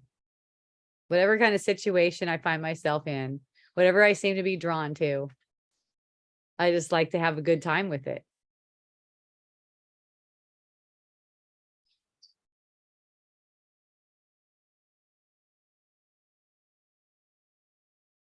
Yes, it could be cleaning toilets. Yes, it could be shoveling snow or shoveling shit. I'm not looking to engage in those things that I see, that I perceive on the surface. I'm not looking to engage in those things, but you never know how something's going to go. You never know how things are going to go because they're going for what's maximally beneficial to you, not according to what you think you want. You actually want whatever you got. So in the event I find myself doing something that I normally, wouldn't like be something I pursue, like let's say shoveling snow. I live in Hawaii, right? Apparently. If I find myself in it, it's time to be playful with it. That's how we come to forgiveness. It's like, it's not happening. How can you forgive snow? How can you forgive really cold weather? Let's say my daughter Akea was going through that recently. She was living in really cold weather and she felt like she couldn't forgive it. She found herself crying because the weather is so cold. It's like, how do you forgive something like that? You're over there freezing. You're just shivering your ass off. Well, it's really simple. It's just feeling the emotional aspect of it. The emotional aspect of it will show you how you're holding it out as if you're not projecting it. It's only that you think you're not projecting it that it's hard to forgive. And a lot of times people will play lip service to, oh gosh, I am projecting it, but it's, still it's the worst thing and it's terrible, right? And they can't have fun with it. They can't play with it. That's just playing lip service to it though. That's not really feeling it as if it's as if it is a projection. So it comes to, there's no hurry about this, but it just comes to willingness to see this because you feel emotionally upset. Maybe you feel victimized. Oh, I can't get out of this place. I hate this place. This is what my daughter was going through. I hate this place and I can't get out of it. But, she obviously saw a way out of it. And really, it was as much as she would allow herself to relax, she could see opportunities. And, the spirit wants you to be joyful. A lot of the times you'll get like some situation that arises for you only so that you can come back to joy. I know when I lived in Orange County, if I would succumb to the ego's idea of this being a terrible place, because at some point it seemed to be a terrible place for me, really bad for spiritual evolution. There weren't the people that I wanted to be around there. There was a lot of concrete, all that kind of stuff. And I just realized, wow, I got to get the victory. I got to this wherever I am, it has to be the best place that there is because I'm here. Wherever that seems to be, there's only one place really, but we're projecting it. So if I'm projecting this place and not loving this place, I'm actually making myself stuck in this place. So I started to just see, I said, let's see. I really like plants. I love it when I see plants. And if I look, I'll see plants whenever I go outside, whenever I'm inside, I could look outside. If I look, I could always see plants, and I could appreciate plants. So I just slowly, until it became a habit where I just love to be in that sense of appreciation. And this is back when I lived in Orange County, like before 2010. I just loved to be in that sense of appreciation so much that I forgot about living in Orange County, where it seemed like I didn't want to live. I forgot about the smog. I forgot about the gang banging. I forgot about murders down the street, right? And just kept focusing my attention to that sense of appreciation I would get whenever I would look at a plant. I actually heard that I got the inspiration for it in a channeling class. I went to this place called, I think it was like Learning Light. Yeah, Learning Light Foundation in Orange County. And they had a channeling class where they basically teach you how to channel benevolent guides, benevolent spirit guides, Jesus, Mary Magdalene, all different kind of spirit guides, Angel Gabriel, Angel Michael, different things like that. And I went to this class to learn how to channel. And one of them channeled Mary Magdalene, and she said, do just this, just appreciate nature. If you just appreciate nature. And to me, that just sounded so simple. I liked it. Appreciate, okay. Because, I was like new to the whole thing, right? I was new to this whole thing. And I like something that's easy. And that was nice. Appreciate nature. So just when I'd see a plant, I kept looking for the plants more and more, because I love that feeling again. I just love that feeling of being in appreciation. And I go, I deserve that. I deserve to be in appreciation. And so I would have that more and more and more. I wasn't able to do it for people so much yet. Some of them, if they were behaving correctly, which isn't even real appreciation anyways. But for plants, it was easy for me. So I kept going like that. And whenever I'd feel stressed or anxious or anything, just let myself come into appreciation. And, it's not so much different right now. It's just that I don't use plants in particular. I use the entire perception, plants too, right? But I use the entire perception because it widened the perception so much. Not just this. I mean, there's all kinds of, it's like you'll feel into what resonates for you. But it's all kinds of, different turns and forgiveness and different things. But it's all really the same. It's all really not pursuing ego thoughts. It's just stopping to pursue ego thoughts. You go into appreciation, you're not pursuing ego thoughts. And that leaves space for you to hear from the Holy Spirit, which is also a thought system. You love all the plants there in Florida too, Lori. I'm glad. That's always really helpful to be appreciating nature. I found that out a long time ago. But, just giving that to anything that occurs. I found myself getting a parking ticket. Apparently it cost me like $52 to talk to those missionaries.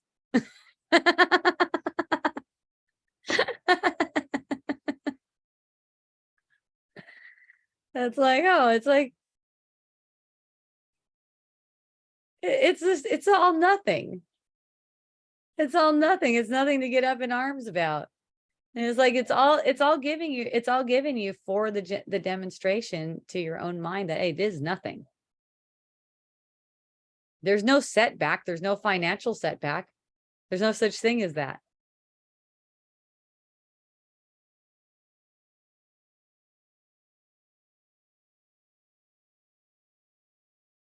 I just don't buy into that kind of stuff at all. So any kind of finances, it's the same as bodies to me.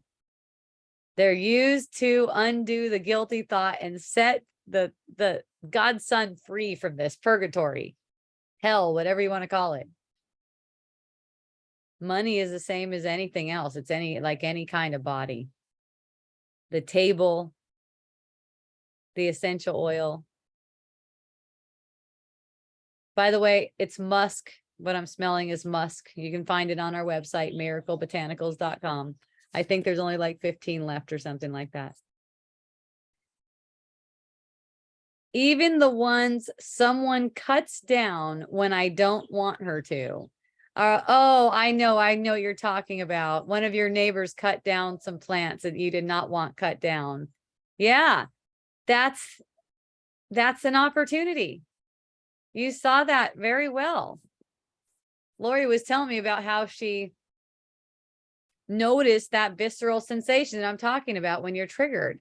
You get all the bells and whistles, heat, fire, and when your mind stops from pursuing the thought, then you could feel all that stuff. It's like a fire. I call it a holy fire. It's a purification fire. When you don't pursue the thoughts about it, all that crap is getting purified, and you see that it doesn't really matter. Basically, you're seeing wrong when you're feeling upset. You're thinking that something matters. You're thinking that, for instance, that plant, whatever that plant was, Lori, I forgot what plant it was, whatever that plant needed to stay there longer than it stayed there in your perception. That the person cutting it down, and they cut them, and they were so heartless too. And Lori said, oh, I like that plant. Whatever they said to her was so heartless. And then she says, Peter threw out 2 of her mangoes. She said, my in parentheses. Those parentheses, no, quotations. For my in quotations. Same shit went on in the thought process. Good. You're getting it to come up really clearly now, Lori. Isn't it interesting how long it takes in the illusion of time for you to allow yourself to see how much these come up over and over and over again? So it's like, hooray for seeing that. It's kind of like a shock to the nervous system, and almost like, oh my God, can I handle this? But yeah, you can. And this is what's been going on the whole time. It's just that we're really good at hiding it from ourselves. We're really good at hiding that all these bells and whistles go off, even to our own consciousness. But the thing to do in that is just sit in it. Sit in it with awareness that we're making it. We're making it like that for healing. And from the ego's perspective, for upholding the illusion. Depending on which way we go, the ego either wins or loses. The ego knows this. And the ego isn't a reality. The ego knows it because you taught that to the ego. You program the ego to know it. You program the ego to know it. You program the ego with fear to keep you in line so that you don't remember what you came from. So that you don't see that you have an all-loving source. So that you see that you never really did what you thought you did. That no one ever did what you thought they did. That there's no one here.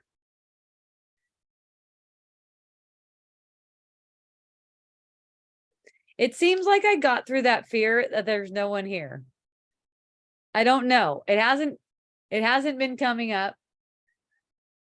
I'll let you know if it does again, but I've shared with you guys before that, getting a clear perception that there's nothing here for a while, probably for years, maybe like 3 years or something like that. It felt very scary. Felt like, I just wanted to be gripping to this thing, even though I knew I don't want it. That's not in my best interest. Even though there's awareness, there's not in my best interest to be gripping to the world. But there was a sense of, oh my gosh, if I just let go, there's going to be so much turmoil. It's going to be so terrible. And I knew it was good. Still, the sense is strong.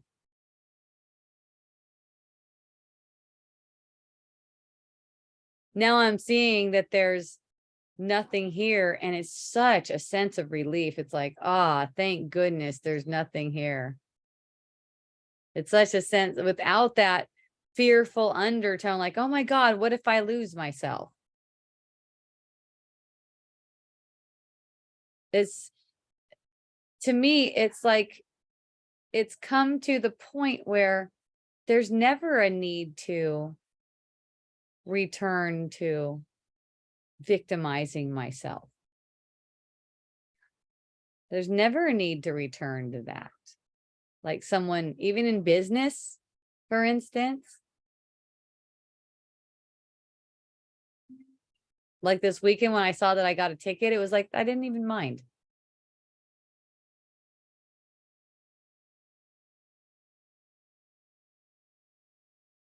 Someone gets the perception of me as being, I don't know, unkind, judgmental, anything like that. That perception is also projected by me. I don't even mind.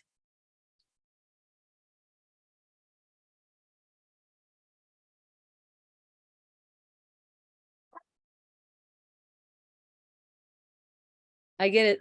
I'll get a sense like, I could have done it better. I could have said it better, something like that. I don't even mind that because of what it's for. Because there's no one, there's no one here perceiving me being any kind of way. I'm only just projecting them to give me that perception, like they're looking at me like that. So I'm only just grateful to them.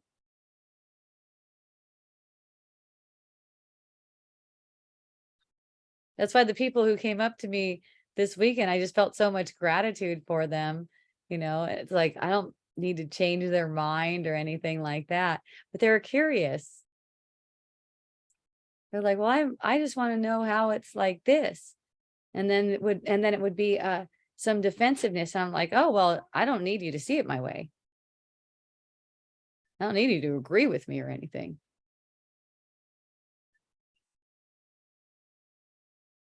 It's like the ego wants to always turn it into right, wrong, right, wrong, right, wrong. I'm just carrying a perspective. And all the words that I'm sharing, they just don't even mean anything. You're interpreting them a certain way. My only goal here in all of this is to point you to your guide, to your inner guide. And I know I'm successful. I know I'm successful in that.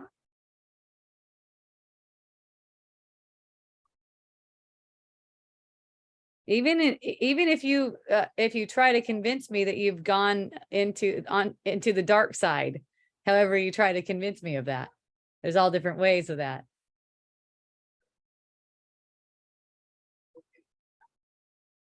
I know, because anytime there's an intention toward healing, it's healing. Basically, pointing you toward your inner guide is healing. When so much of the world would direct you away from that, would direct you toward thoughts that hurt you. You might think that it's not working, whatever. Again, that's a thought from the ego. It's working. It's already worked. This is just an effect of it worked. You're already complete. You've never left the safety. You never left the safety of heaven. Lori said, whoa, well, Lori said a lot of things. There have been 3 of those scenarios, 3 in less than a week. Yeah, nice. I'm not the victim of them. Yep. I thought the same thing when I was in Orange County. This is Milo. I thought the same thing when I was in Orange County. I appreciate being here with you and with all the plants. Your needlework seems to be working. You couldn't look more lovely. Thank you. Thanks for looking at me like that. That's fun. Oh, and then Lori said, in all 3 of the scenarios, there was blame and they don't care about what I want. Isn't that wonderful? Thank you for pretending like you don't care about what I want. That's wonderful. Thank you. And what do you want? That's a thing to just know, what do you want? And you know, basically the title of this talk is going to be peace, because that's what I see that you want. That's what everyone wants. And see, if you will, and you'll have peace if you're willing to extend peace. Basically, to extend peace, you have to be willing to forgive your illusions. Your illusions are what makes someone guilty. Some person, place, or thing, something bad. Something out to be bad. A place that you live, for instance. That's really common for people. Their own spouse, their own situation, their own job, their own whatever. When I see something like that and I witness myself trying to make it wrong, it's like, it's mine though. Why would I make it wrong? It's mine. Would I keep it? No, I would trade it for heaven immediately. As it seems to be here though, that's what I'm using it for. And that's why it's so joyful. That's why it's perfect, no matter what it is. I have friends that tell me whenever I talk to you, it seems like you're on top of the world. You're just on top of it. You're on top of whatever it is. And it seems like you're just doing so good. And you know what? That's just because whatever it is that seems to be manifesting, I'm with it like that. I'm not with it in a way. I could focus on things. You know, some people might think like $300,000 in debt isn't like a happy-go-lucky thing, right? For me, it doesn't mean anything. It's so funny. It's so meaningless. It's just even funny to say it. What does that even mean, debt? It makes no sense. It's like another word for guilt. It's like, hi, I make no sense over here. This actually means nothing.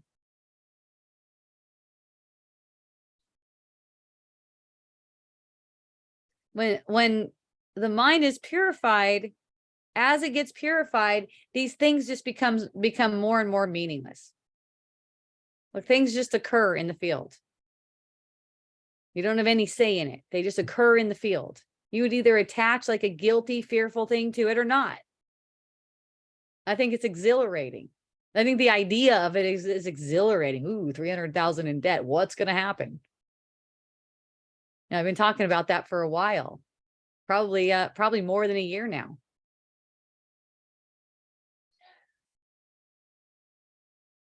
Ooh, it just keeps on getting so scary. It's so funny.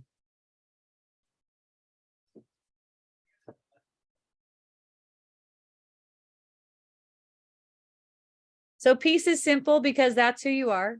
You want to be in forgiveness because you don't want to carry those burdens around. And you certainly don't want to keep yourself in hell. You certainly don't want to keep yourself perceiving dying bodies, sickness, all that kind of stuff. You certainly don't want that for yourself. Peace is available right now, even if you are perceiving a sick or dying body. That does not need to be something that disturbs your peace. You know that you wouldn't keep it if you had the choice. You know that you would not keep it if you had the choice. And the only place that you're making a choice is in the present moment in your mind when you choose whether to make illusions true. When you make the illusion, let's say the illusion of a dying body. I happen to have two family members right now that seem to be in hospice. Okay, so getting the perception that there are people passing away. They're not like in my immediate vicinity, but they're on the mainland and they're family members. And, you know, getting the perception of two family members in hospice, it's like whenever it occurs, whenever it crosses my mind, noticing that sense that's being projected like they are in hospice is actually coming from the body's energy field. It's actually, it's played out in the inner world first. It's projected through the body's energy field. And it's as if this is a problem. It's not a problem except to an ego. So it's noticing any kind of reactions to it. And I'll just notice in my mind, like just like getting the perception that something is dying. It just seems ridiculous to me. Of course, nothing's dying. There's nothing even happening here.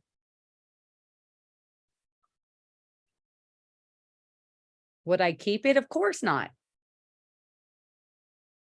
And because I wouldn't keep it, I'm not going to make it real. I'm not going to make it into a sad thing. It would take me pursuing ego thoughts about it being sad that people are dying to make it into a sad thing. I'm not going to deny any feeling of sadness that arises, right? I know that if a feeling of sadness does arise, what's the cause of it? thinking sad thoughts. The thoughts kind of like arise out of nowhere. The feeling is an effect of thought. Okay. So feeling sad means I pursued a sad thought. I'm not feeling sad because someone's dying. I'm feeling sad because I'm pursuing a sad thought. So that's how I extend peace to everyone, is just in recognizing that that's what it is. And, you know, that gives me command over basically the world. That's why Jesus said you have dominion over the world. Would I keep death? If I wouldn't keep death, then I wouldn't make thoughts of death meaningful. Once I've already got a feeling, it's a sad feeling, I know I have made a thought of death meaningful, and my mind needs correction. That's how peace arises again and again and again. And it becomes more habitual. Now the mind just gets trained. It's like this image that you projected into the field wants to be relieved. You know, when I say that, oh, that feels so good. It feels so good to be released. That's a feeling, good feeling from a self-image perspective. That's a good uplifting feeling. Oh, that feels good. That's what I want. That's what I want for everyone. That's why I allow it for myself. I wouldn't keep the sense of dying. That doesn't make any sense. But I wouldn't try to push it away either. I totally felt peace after each one was seen through. Nice, Lori. I'm actually excited to have more of the same come up. Yes. That's a big breakthrough, Lori. Because I'm sure you know this well, Lori, from the ego's perspective, it's like, I don't want to have any more of these feelings. I want to be done with these feelings. That's how the ego gets you to push it down, to repress the feelings, to pretend like they're not there.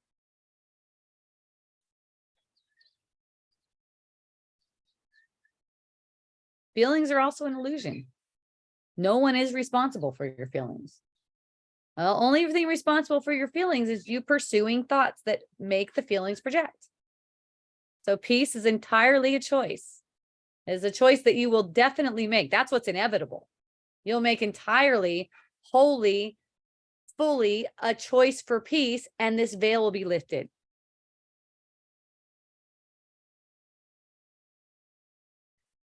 Ekahi says, I love and appreciate you. Thank you for sharing yourself in wisdom dialogue so selflessly to everyone. I seem to always pick up some valuable pearls of wisdom that expand my understanding. That's wonderful.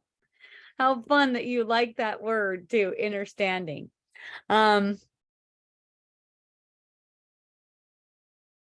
It feels huge honesty. Yeah, Lori. So Lori's talking about how, you just should get really honest when you're noticing these reactions.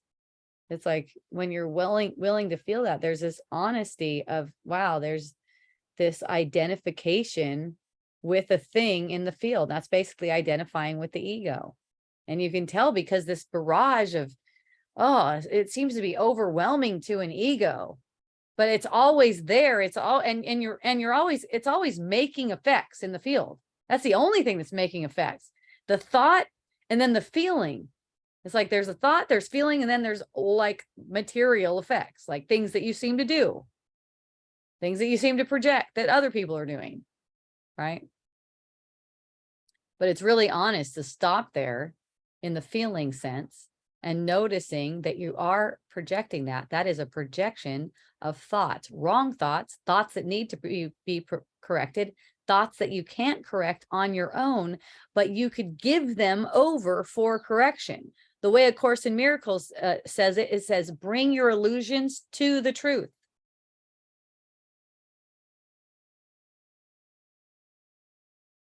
And what a relief. That's all it is for any of us. I appreciate you, Ekahi. Thank you so much. Thank you for listening. Thank you for receiving. It's such a blessing to share with everyone. Yay. Okay, you guys, I will be back again next Monday, and I'm down at Kalani on Fridays, 3 to 5. Okay, in the Blue Moon Room. I'm there every Friday. It's totally free. There's not even a donation thing out there. Of course, if you want to give me a donation, you can. It's sometimes a little bit awkward to people because you actually just hand it to me if you want to give me a donation. there's not like a receptacle for it if you want. I definitely welcome donations. It's not like you have to give one to show up. In fact, it's not expected. Okay. And there's no like amount or anything like that. As if you want to donate and you're not in person, it's Hope Johnson 7 on Cash App. Also, another way is to just shop at Miracle Botanicals. I love it when you get my essential oils. I think that is the best. Okay. You're welcome to shop my sales. I have sales every now and again, usually give 20% off on a sale, you know, or if you just want to like donate more, don't shop on the sale. The prices are already really good.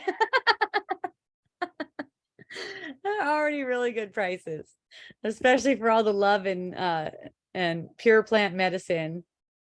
You'll love it. If you haven't done it already, try it out, miraclebotanicals.com. Some of my friends take years to do anything like that because they're not into essential oils, or they think they're not. And then they try them and they go, you know, the testimony I get a lot is that it is like wisdom dialogues, smelling my essential oils. It's like you get kind of like the same kind of psychedelic kind of effect and awareness of yourself, but without talking. There's no talking. There's no chick with a raspy voice talking to you, which that's fun too. Nothing wrong with it, but you're going to have that like a quiet aspect, access to that same sense. I'm definitely blessing everything I'm blessing the whole world, and everything that's in my immediate perception is getting affected, especially stuff that's in close connection with me. It's getting effective, and that's extended out to all of you. So yay, everyone. Thank you so much for hanging out with me. I appreciate you so much. And until next time, mahalo, aloha, and a hui ho.